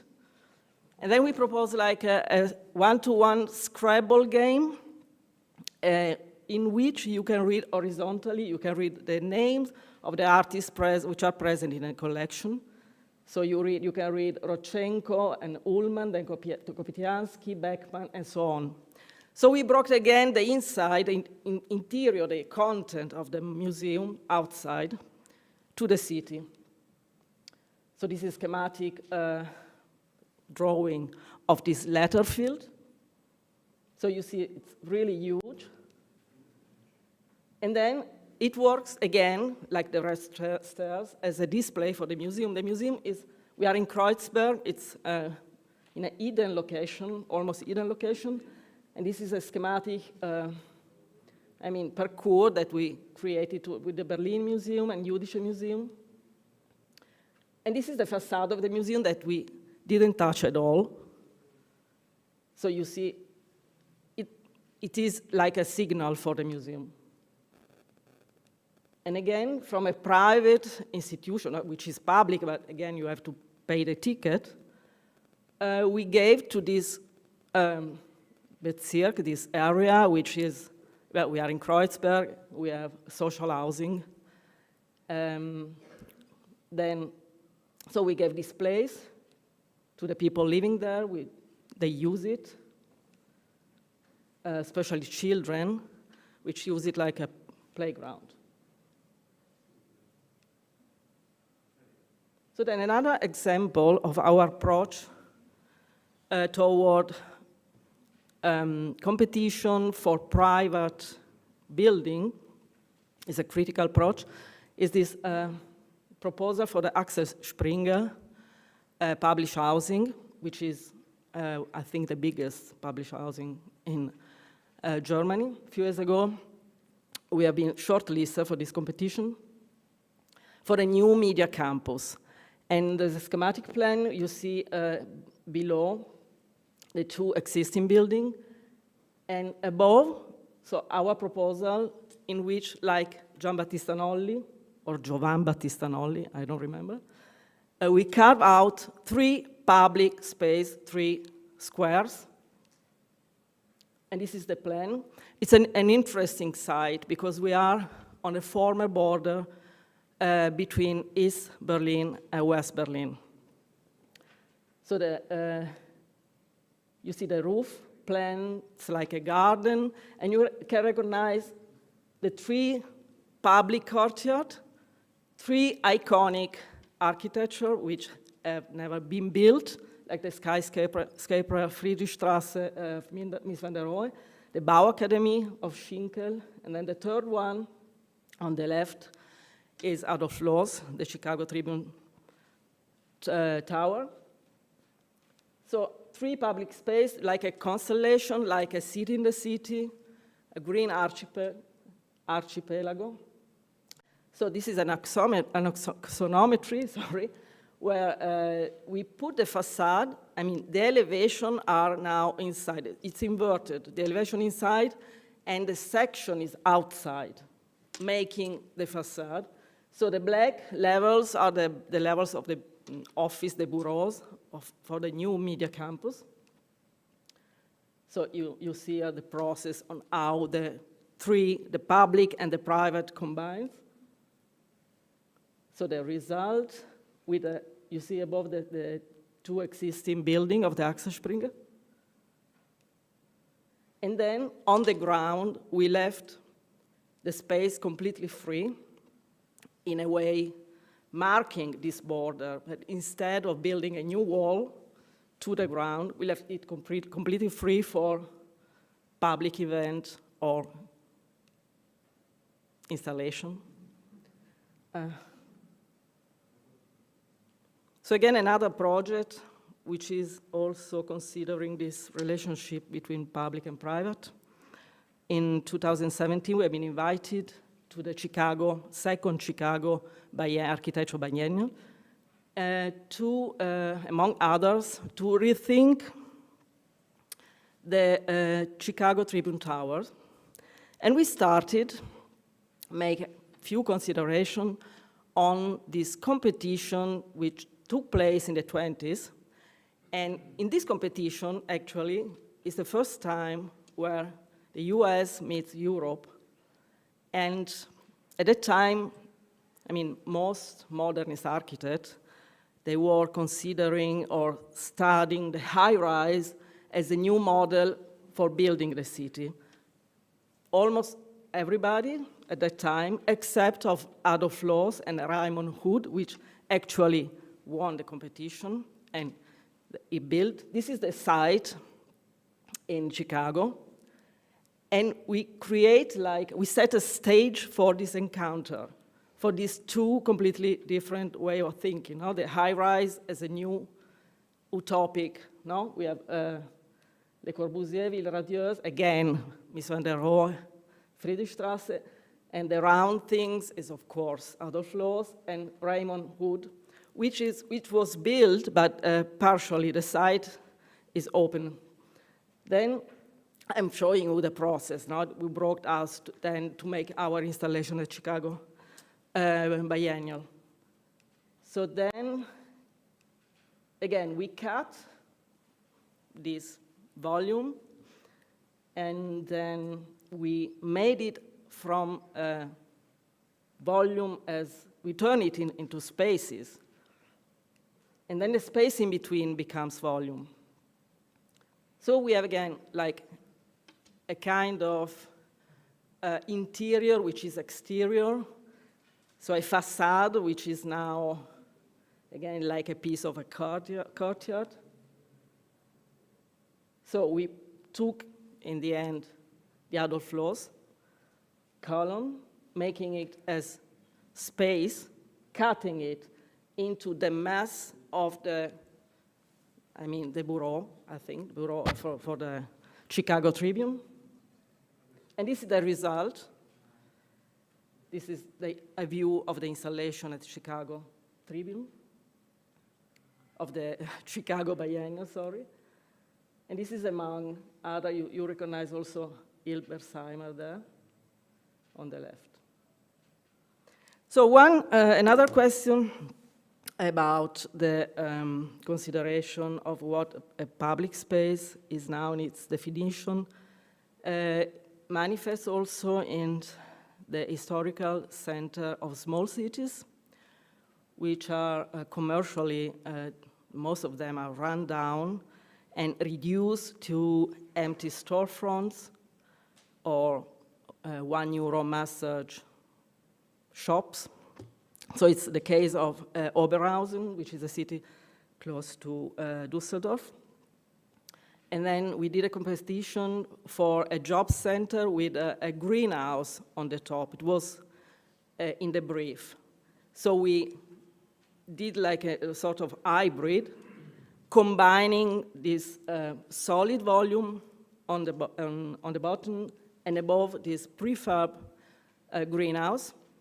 So the solid volume is made by brick with a reference on historical architecture in Oberhausen. And the side of one facade and the other facade. And then, as I already said, like an hybrid where the volume combines with a greenhouse. You see the partition of the window, the vertical partition, goes vertically and is now building the module of the greenhouse. And this is the place, the alt-marked, okay, the square with our building. But then, again, we did a third element, which was not required in the brief. This is like a vertical garden. It's, again, an urban event given to the public. And it connected the Altmark to the rooftop. Here are a few views, so from Altmark. And then, actually, this greenhouse is the place for the Fraunhofer Institute, which investigates agriculture in urban system. And you see it's a normal ready-made greenhouse. So we gave like a display from the greenhouse. Now we gave a solid mass above. And this is the exhibit. So then again, the green public garden, which goes into the site and into the building, becoming a stage for the public. Thank you.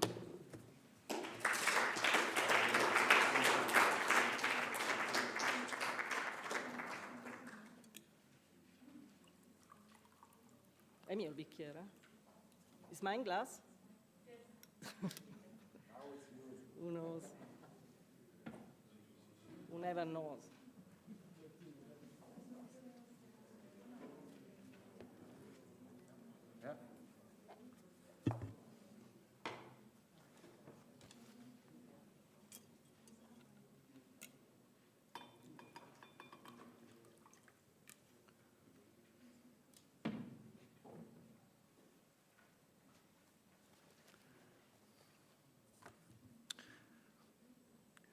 I would like to thank the institution of the German Academy, Director Draganovic.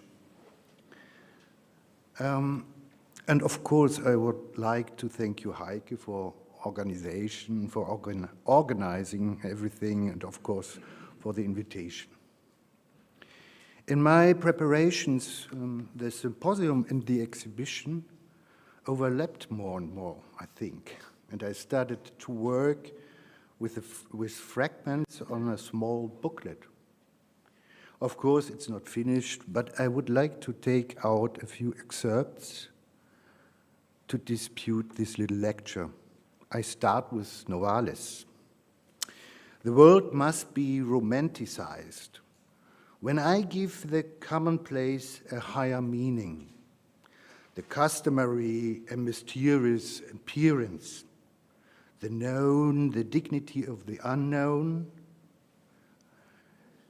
the finite, the illusion of the infinite, I romanticize it. The operation is the converse for the higher, unknown, mystical, and infinite.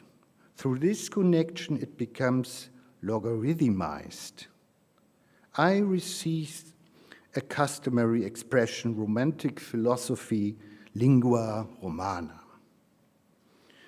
Conceivable here are various connotations, namely those triggered by architecture, that of a sublime landscape or of endless space, for example.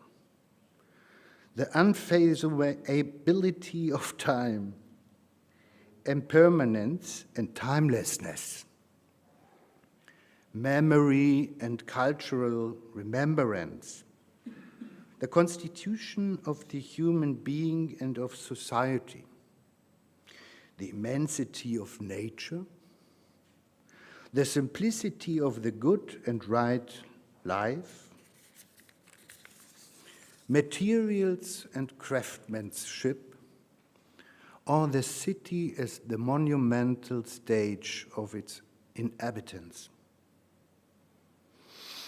When Hermann Sergel speaks in his Aesthetics of Architecture of the Janus phase of architecture, he was thinking with reference to the speciality of urban development of the inner and outer concavity of an architecture he defined as an art of space. By this he meant a city with streets and squares that appears as architectural spaces, which is to say differentiated interior spaces. We refer to this as the inner spatial city. In contrast, contemporary reception of architectural modernity points not just in urban planning toward a far-reaching renunciation during that era of above definition of architecture as essentially an art of space.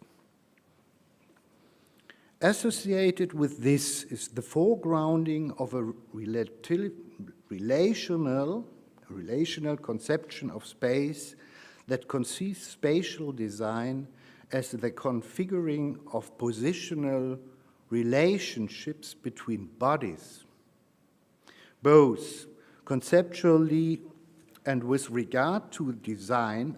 Architecture and urban planning are oriented in fundamental ways towards an inner and outer convexity and tend to return once again to Sergel's definition of the essence of the arts, to approach sculpture.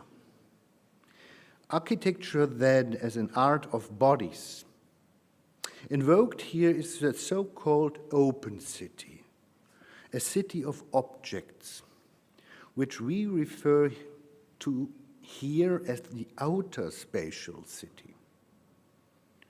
Divergent conceptions of space, of spaces and spatiality generate contrasting conceptions of the city, conceptions that are still present today simultaneously and alongside one another in virtually all European cities. The year is 2070. The year is 2070. The old city no longer had boundaries, only peripheries. The peripheries were increasingly appropriating the landscape. The old city had lost its framework, its setting. Novum, a city has limits. It grows within them. The city of cities grows within its cities, metropolis. The metropolis knows only the boundaries of its cities. Nature separates the city's landscape. The landscape links the cities.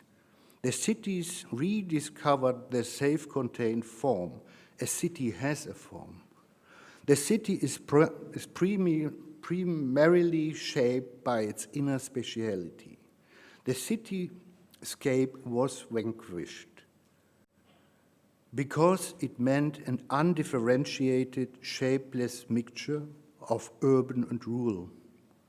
We have restored the separation between urban and rural. We have found our way back to the segregation of urban and rural. Landscapes separate and connect. Landscapes are characterizing by outer spatiality. Within cities, landscapes emerge as bounded urban outer spaces. Outside of and between cities, landscapes emerge as bounded rural outer spaces. The boundaries of cities were redrawn. Cities do not stop at their boundaries. Instead, it is along its boundaries that cities reveals its nature. Landscapes do not stop at their boundaries. Instead, it is along its boundaries that the landscapes reveals its nature. A city consists of quarters. Quarters are mixed autonomous, primarily characterized by inner spatiality and to scale. The quarters have boundaries too. Bounded urban and outer spaces may emerge within quarters or as boundaries between them. Multiple quarters form an urban district, multiple urban districts form a city, multiple cities form a metropolis. Cities are red, the landscape is blue, the metropolis is a constellation of cities. The peripheries of the European cities raised the question of the design of the spaces of the city and of a city of spaces. It should be noted that with regard to the interior city, we have a traditional theoretical discourse and a differentiated typology of spaces that have produced an encyclopedic collection of references to urban design. The same cannot be claimed for the exterior city in this way, since it was not and is still not conceived in terms of differentiated spaces, but rather as a continuous space. Such a relational conception of space, however, increasingly turns attention towards the form, the morphology of building structures, toward a city of objects. If we wish to overcome this traditional conception of space, we must also imagine, describe, and define the external city as a city of spaces. The dedicated appearance of spaces and places is also task of urban planning. Except that is this case, we do not deal only with architectural spaces, with interior spaces, but at the same time with other spaces, with exterior spaces, to be differentiated, but in any case not with the space. The exterior city should no longer be understood as a diffuse continuum, but should instead be presented as a structured context of exterior situations, places, and fields that can be experienced, which take into account different characters and atmospheres in the complementary field of tension between city and landscape. In this way, the urban landscape can become city, nature, city and landscape, urban architectures of house and yard, settlement and neighborhood, and urban cultural landscapes of allotments, parks, cemeteries, forests, pastures, and meadows. A systematic typology of the city's exterior spaces could thus also promote a synchronous understanding of space for the city interiors and exterior spaces. Prototypically, the Europark in Antwerp stands for the conceptualized idea of the outdoor city, the so-called open city. The current criticism of the settlement concepts of post-war modernism is multi-layered, but three questions on different scales can be named in a highly simplified way.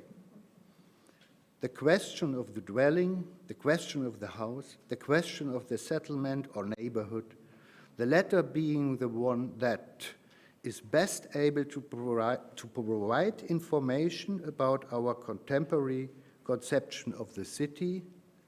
Therefore, we can only speak about the apartment and the house once our changed conception of the settlement or of the neighborhood, which is to say of the city, stands clearly and distinctly before our eyes. Thank you.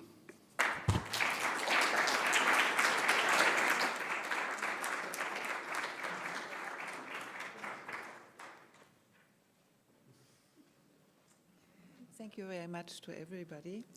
I think we make now a break until 5 o'clock. Is that okay? It's too much, so I think everybody will be released. Thank you.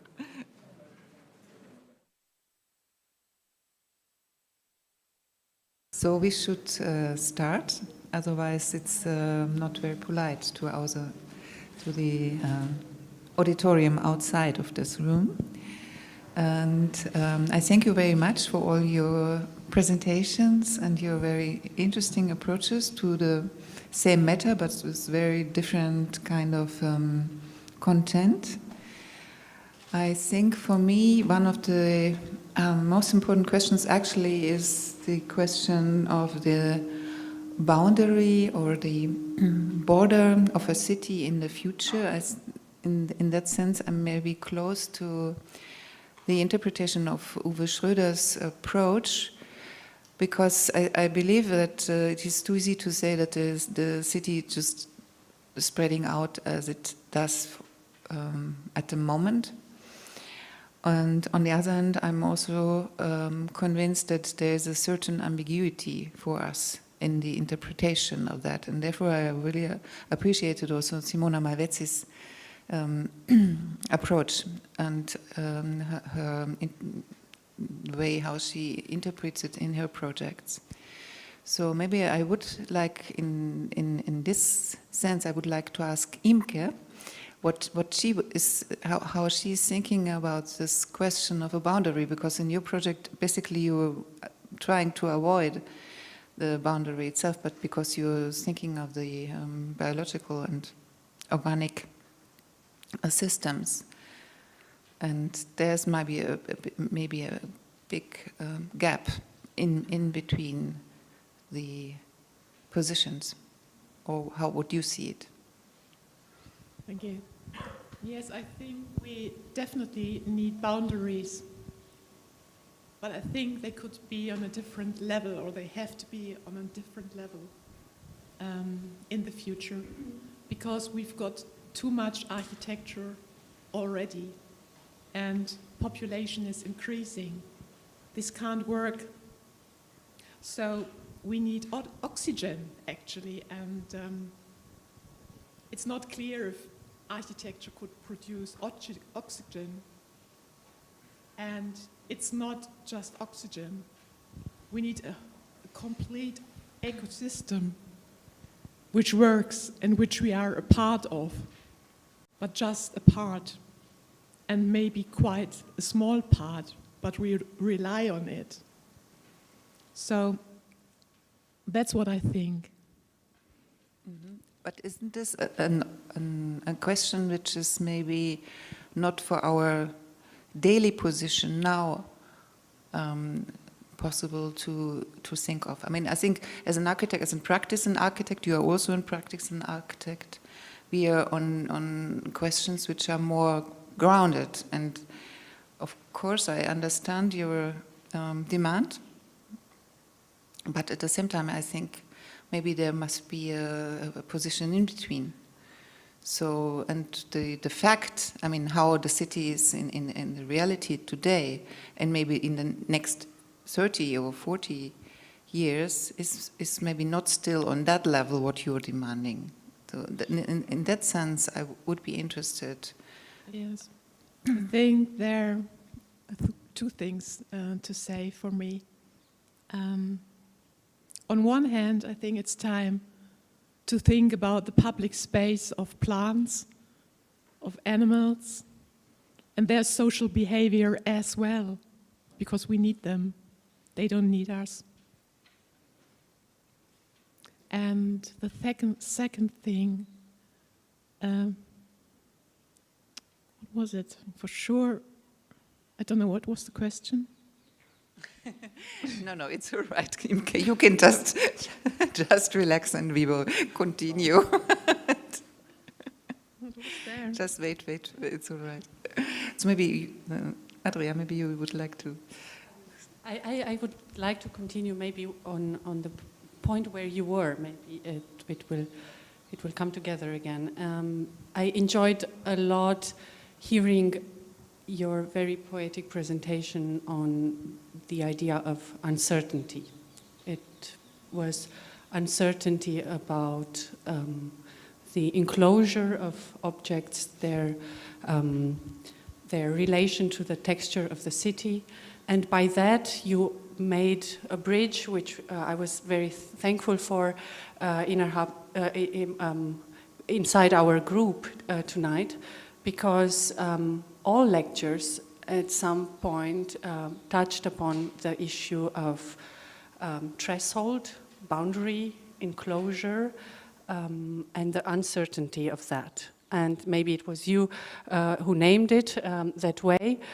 And almost all lectures used the historic reference of Nolly, and interpreting it in a different way, which is for us very productive to see that it's, even if you have the same starting point, this idea of negotiating a threshold and a level of enclosure is what makes the city as maybe a common ground for all the lectures.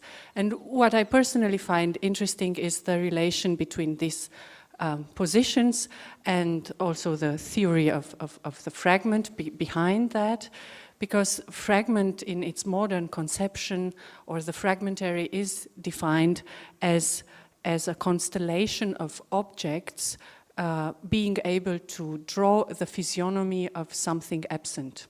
The fragment, and that's the interesting part about it, and maybe that's where we come back to the void, is actually the absent body, which is being defined through different moments of argumentation.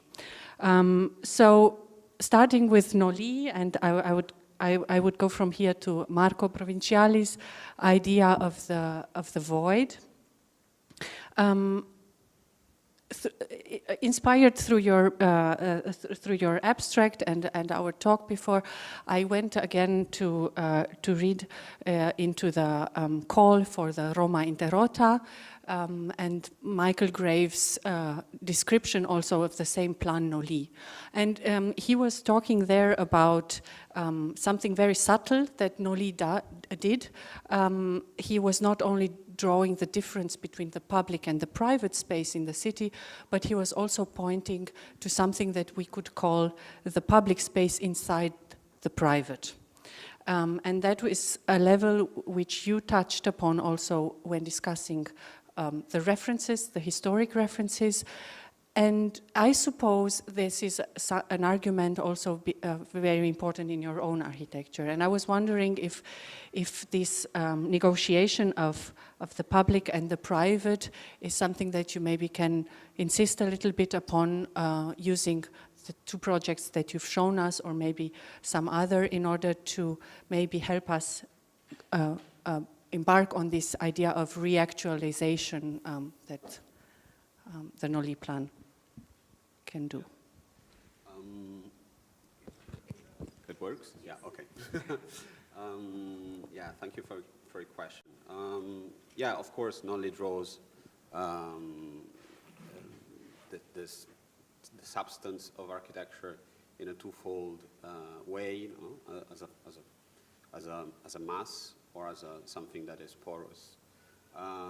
Well, I think when dealing with basically the ground floor of our cities, no?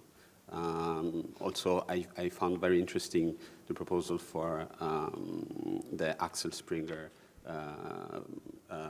forum, because, of course, it deals with this kind of level of the city, which is just above the ground, and it's the level where architecture touches the public soil. No? And so, well, yeah, it's maybe one of the most fundamental questions to address when making a project. With regards with what also the previous subject of like establishing boundaries where the city ends and where otherness starts, no? And how does this take into account other species, vegetables, whatever? Yeah, I think it's then it's just a matter of design, no? And the qualities of or not, or the good things that architecture can do to our cities lie a lot on this level, this ground floor level. And yeah, again, as you said, it's a constant negotiation, and it's not just a matter of defining public and private, but how to embed like public policies into a private architecture. Like it's not just a problem of ownership, but it's a problem of space. No? So yeah, I think that's, and I don't so much feel the urge to define these boundaries in a kind of black and white way, you know, as in a way Nolly was doing. Now it's a scheme of how this works. Of course, there are more levels, and I think that also this kind of blurring in the understanding of our city is, and in the way in which we will have to redesign our cities, because as Imke was saying, it's also a matter of not so much building new architecture, but of remaking existing architecture in a better way. So, yeah. Imke, please. You just said the ground is not the problem, or is the problem? It is. Yeah, I think you're right. Yeah. I think the ground is the biggest problem maybe we've got at the moment. Yeah. Because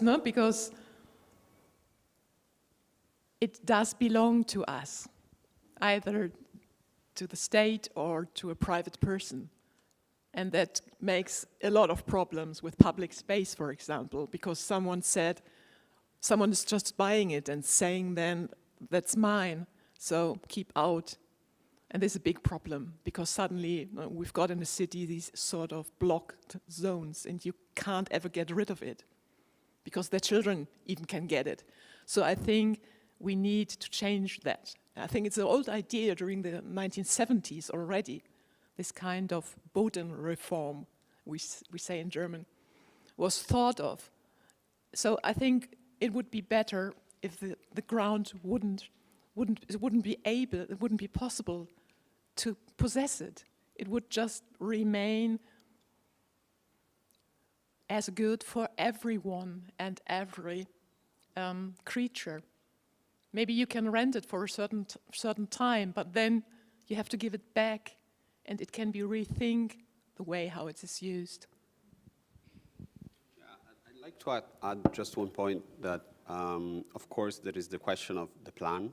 So the Nolly plan, the ground floor of our cities. But there is also the question of the section. So how does this soil kind of forms an interruption between like the ground, the fertile ground that lies beneath it, and what is on it, no? So how much this is a barrier and how much this is porous. So I think it should be like understood in both ways, section and plan. Yeah. I think that this topic of the boundary is really in the center of the discussion and also in the presentation.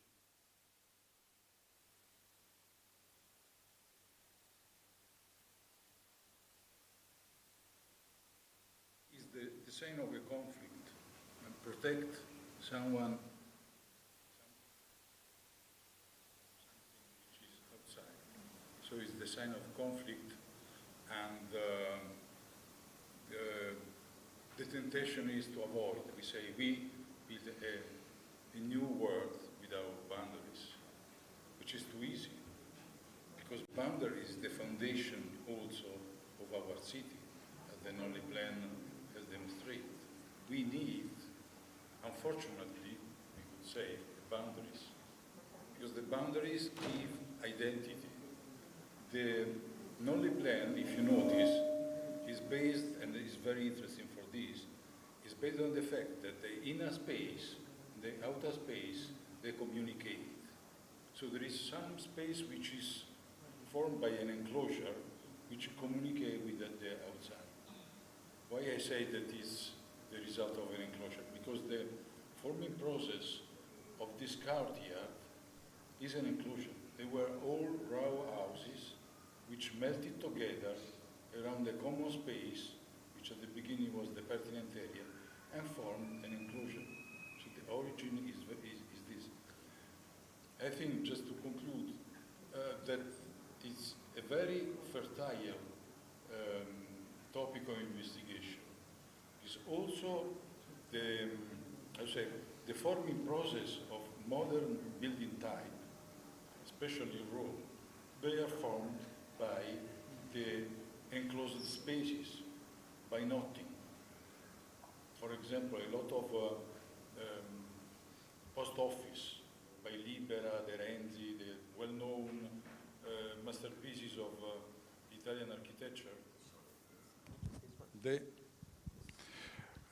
These well-known masterpieces of Roman architecture, they were born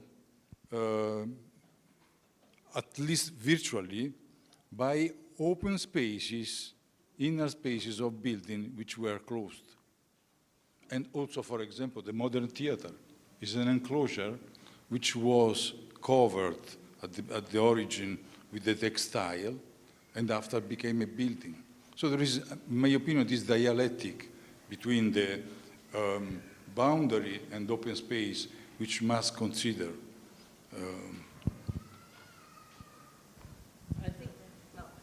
In general, I think we have to think about the boundaries not as a static thing, but as something that is moving, because now the city is always growing, growing, growing. And then, I know you said we have the boundary, but what is the boundary? We have to redefine every time, and I would not speak of strategy, but of tactic. So, you know, the strategy as a long, you know, vision and like the great urban plans, but we don't have this anymore. So we have to reconsider each situation and redefine these boundaries. And for me now, the public in the city, I speak now of Milan, is an excuse to build and to fill the city more and more. So we have now, in the past few years, a lot of competition regarding the reactivation, not reactivation, but the reuse of the former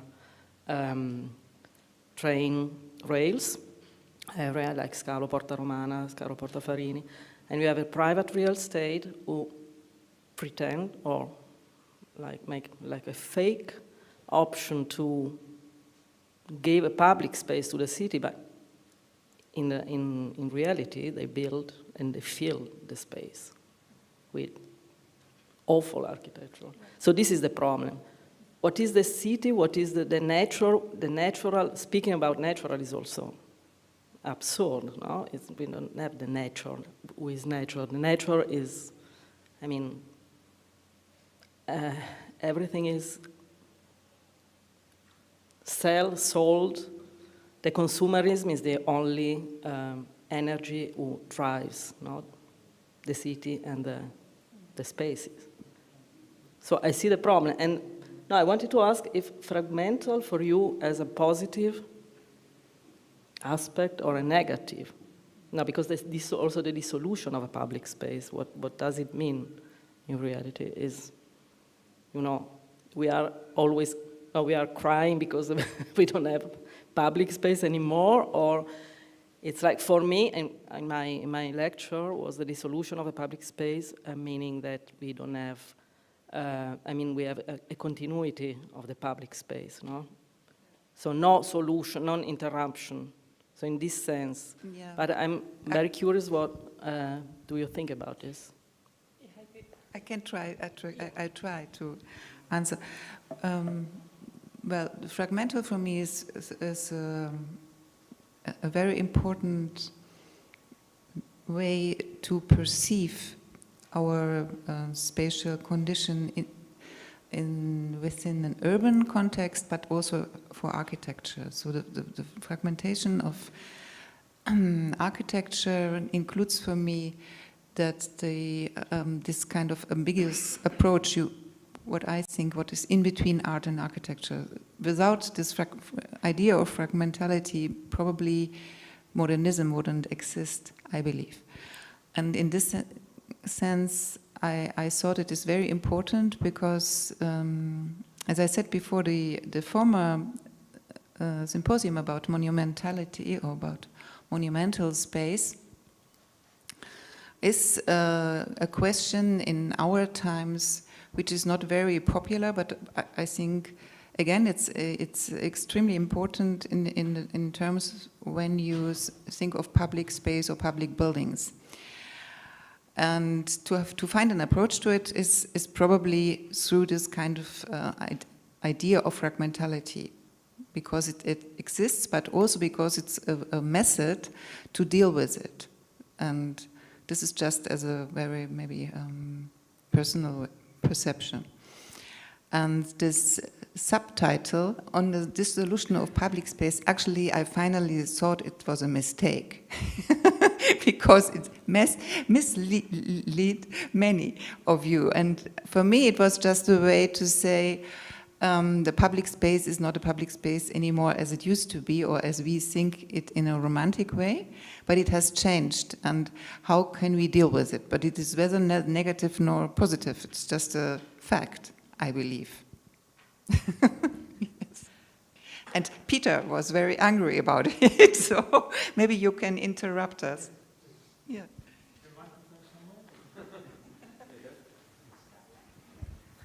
I would like to maybe take an overview of what we've been discussing.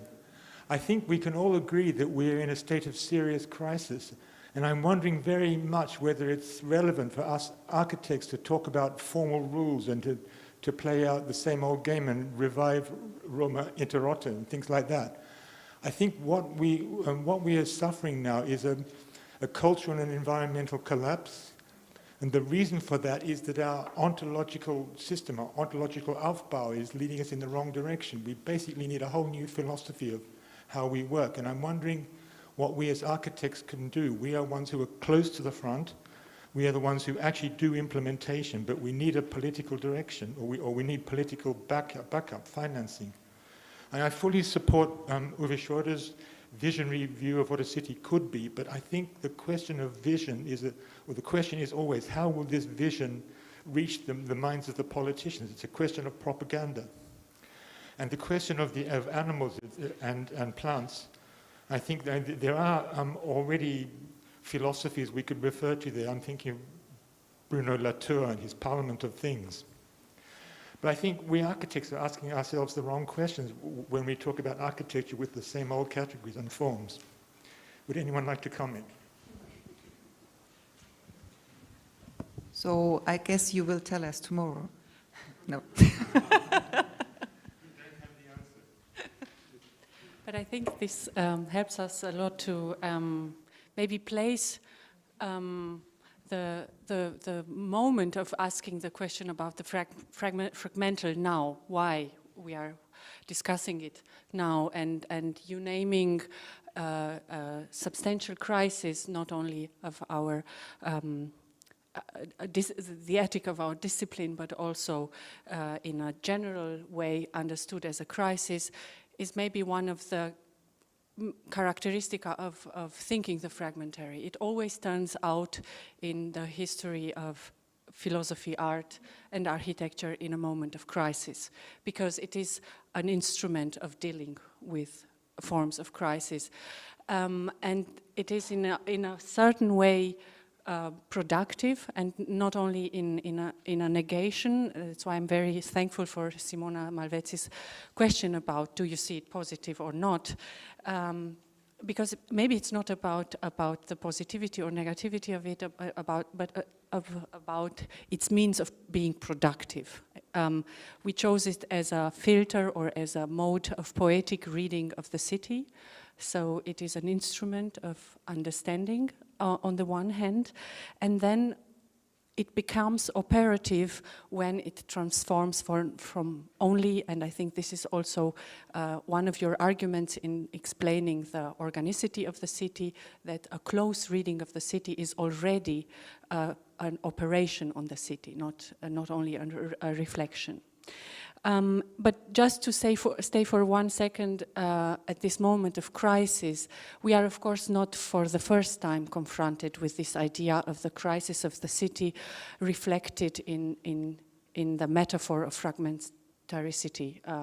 We touched shortly upon Baudelaire and the context of the beginning of the 20th century, where with the image of the flaneur, the idea of the public space was again as a vibrating, thresholdless space, defined as a thresholdless space, a space where forms of inside and outside were overlapping. And this brings me to one point that also many of you touched upon. We began by speaking about boundaries, and I would propose to change the word boundary into threshold. I think it's helpful about the question of negativity or not. And the second point that you all touched upon was what is inside these thresholds. Uwe Schröder was speaking about the city of objects and the city of spaces. So when we try to define this new texture of the urban, we are not only negotiating on the boundaries or thresholds, we are also negotiating on the role of the object itself. That's why the city of the object, and also on its rhetoric, because the monumental is then the next step to think about it. That's why I would ask you, Uwe Schröder, maybe to insist a little bit on the one hand on the idea of the city of the objects, but also on your point, why this is linked to a romantic concept. Yes. It's working? No? Yeah? Okay. I think it's not so important to change the term boundaries and to use threshold. Threshold is maybe the boundary itself is a kind of there's a spatiality inside of the boundary itself. Okay, and that could be a threshold. I first want to say architecture is an art of boundaries. All we can build are boundaries, no? But while we establish a space, no? The wall is a boundary and so on. So, and what we can see in the Nolli plan, for example, all the white in the middle of the plan, they are all interior spaces. It is not important if they are inside of the church or inside of the palace, or if it is the street or the plaza, they are all interior. All interior spaces, all of them are interior spaces. And so we can distinguish between, if we have a look to this plan, we can distinguish the streets, plazas, churches, palaces, and so on, and compare them to the landscape that we can also see in the plan, and it is drew in a different kind, no? So, and all we need is to understand that there are different ideas of space in this. If I was talking about the city of objects, it was it is a city that has the idea in it of an exterior space. So, and there's a continuity inside of this space. It is not an idea of spaces. And if there is not an idea of spaces, if we only think space, then we cannot think of a differentiated surrounding, because it is everywhere is more or less the same. So our interest goes to the objects inside of this space. And that is different from this idea of the interior spatiality of the city. We have this exterior spatiality of the city. But I think, and that is our periphery, for example, I think it is necessary to define, to think about the periphery of the city. And as I said in my lecture, tried to say it in my lecture. So, and I think we can, it is an exterior space. It is not an architectural space, but it is an exterior space. But we can think about the periphery, and we can find different spatial situations that shows different characters and different atmospheres. And I think that is a direction we can try to give an order to this, also to those mixed areas of the city, no? Maybe. I'm very thankful that you mentioned the need of romanticism in architecture, maybe even in general, I don't know. Because the boundary, I mean, it sounds negative, but it isn't. We need the boundary, and it could be realized in all sorts of ways. It's not the wall at the end of a building or something. The boundary is where science is saying us, you use too much, there's not enough oxygen. If you treat vegetation like this, we will have the next pandemic and things like this. There is the boundary. It's very, very clear. So I think we have to work together with the scientists. And sure, we need the backing of politics, but we also need the social backing. So we need you, we need all of us to support this. And the fragment as well, I think, is no problem, because it's the base of everything existing. Every existing life is fragmented and is connected to something else.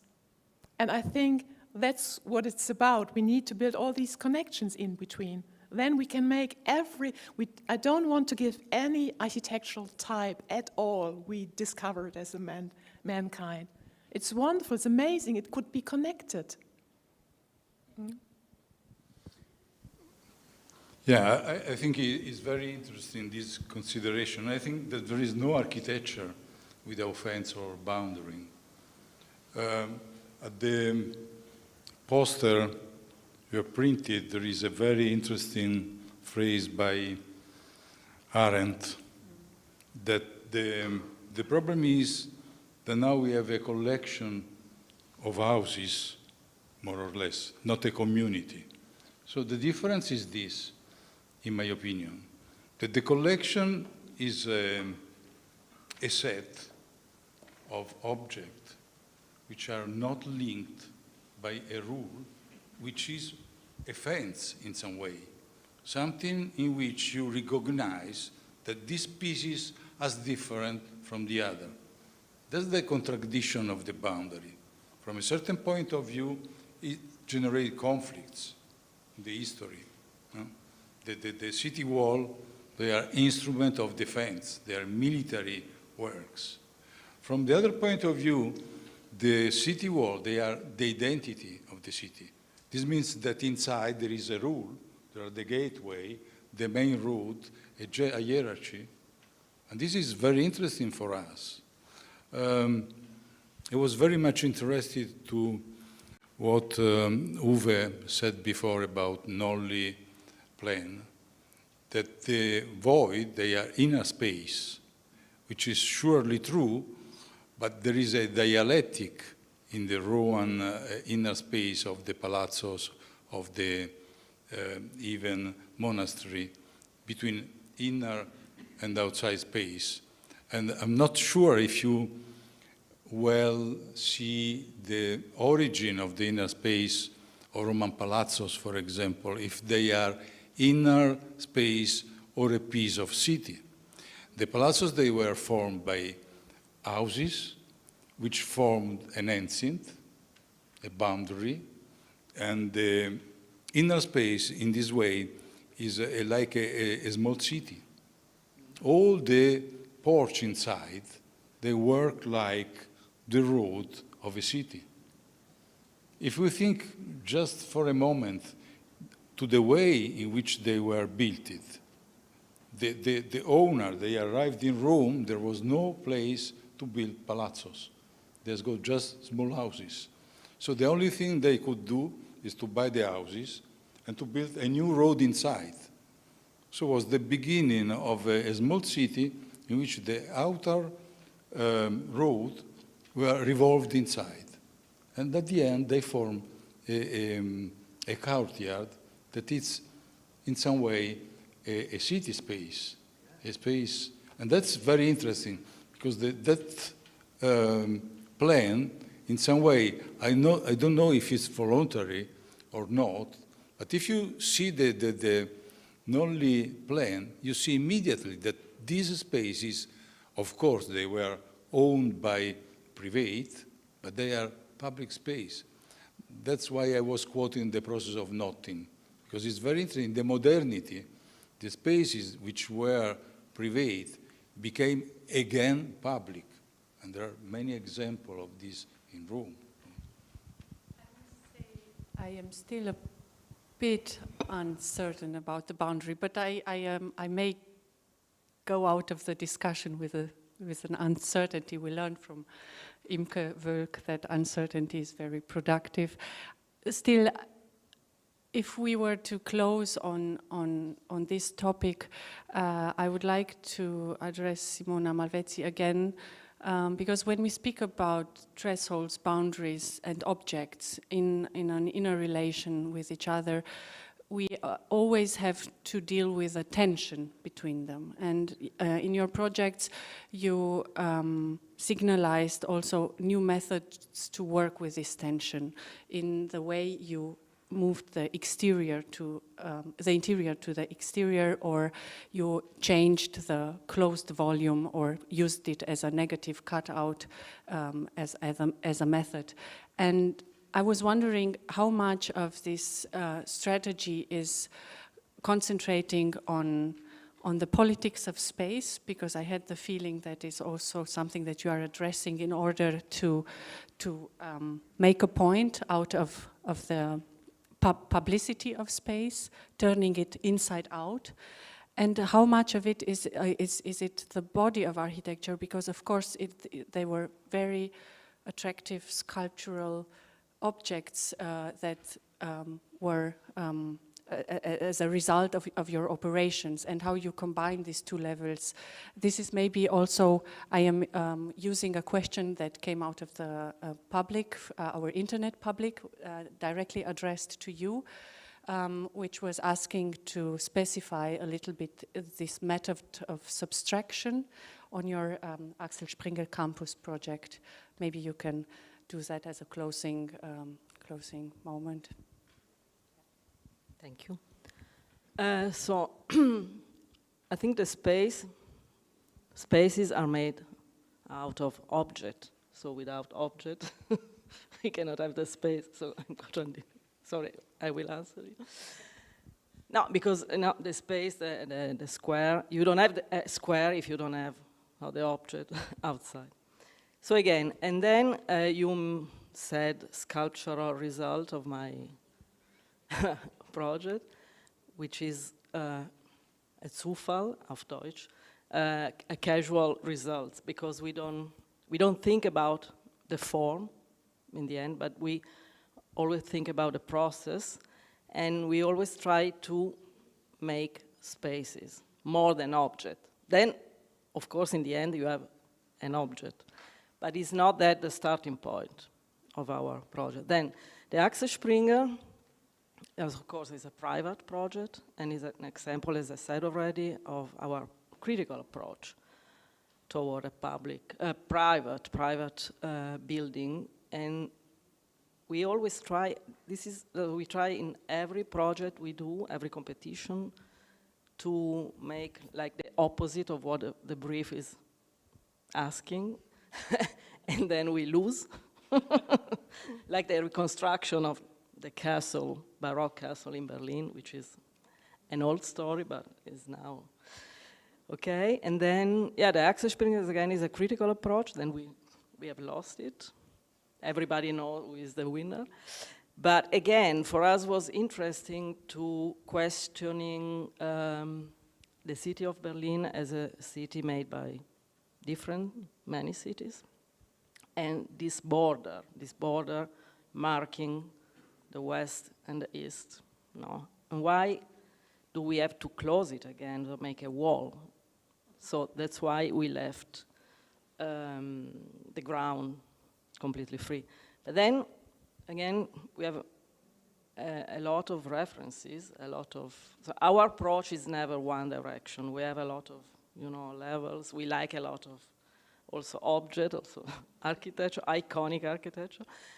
And yeah, we combine this willingness to open this public to the city with a sort of exhibition of unbuilt architecture, iconic architecture, that we treated not as an object, but as spaces, again.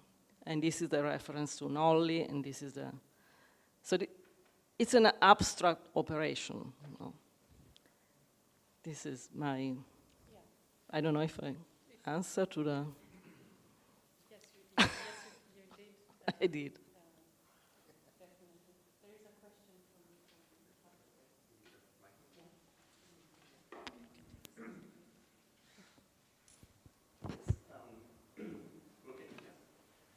well, I wanted to comment on this difference between boundary and threshold, because I thought Adria was giving in a little bit too quickly when questioning whether, yes.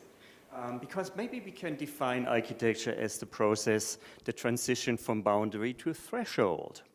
And Uwe, your example was, I think was great. Architecture built boundaries in the first place. This is the default setting. We build a wall, and the wall prevents us from going from here to there. It's a boundary, it's a real boundary. But then we make an opening, we make a door, and then out of the boundary becomes a threshold, so it becomes a social event. So before it was just an object, and then becomes really a social event. We go through, we get in front or we get behind, and we go one after the other through the door. So, and there was only once now in the discussion the word social meant, this was Imke, you mentioned once, yes?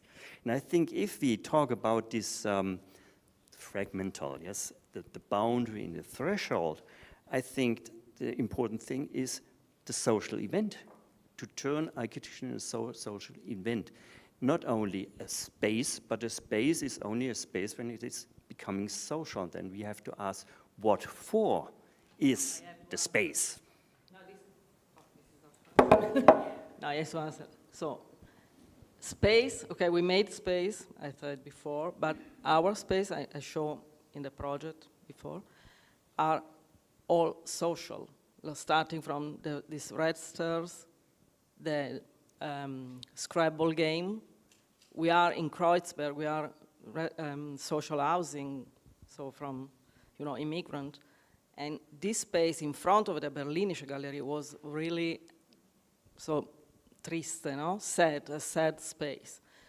So we thought also about the sociality and how people can reappropriate this space.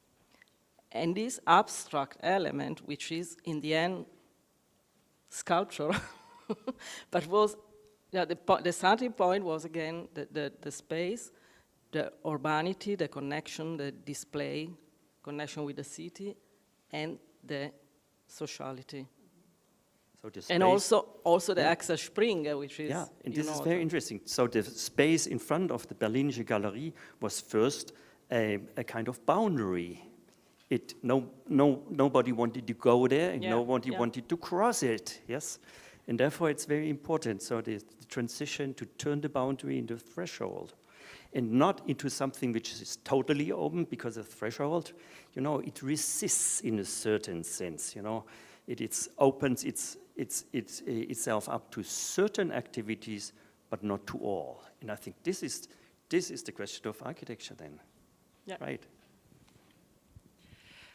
I would use exactly this moment to close the discussion and maybe take something out of it for tomorrow, a thought that we are discussing on the fragmental, not only as a category of the urban or an aesthetic category, but also a social and even a political one.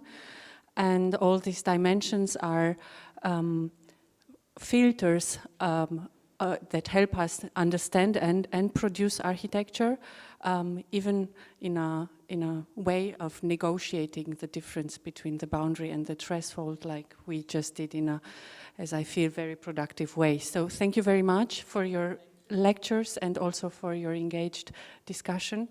And we will rejoin in a social event in order to make architecture.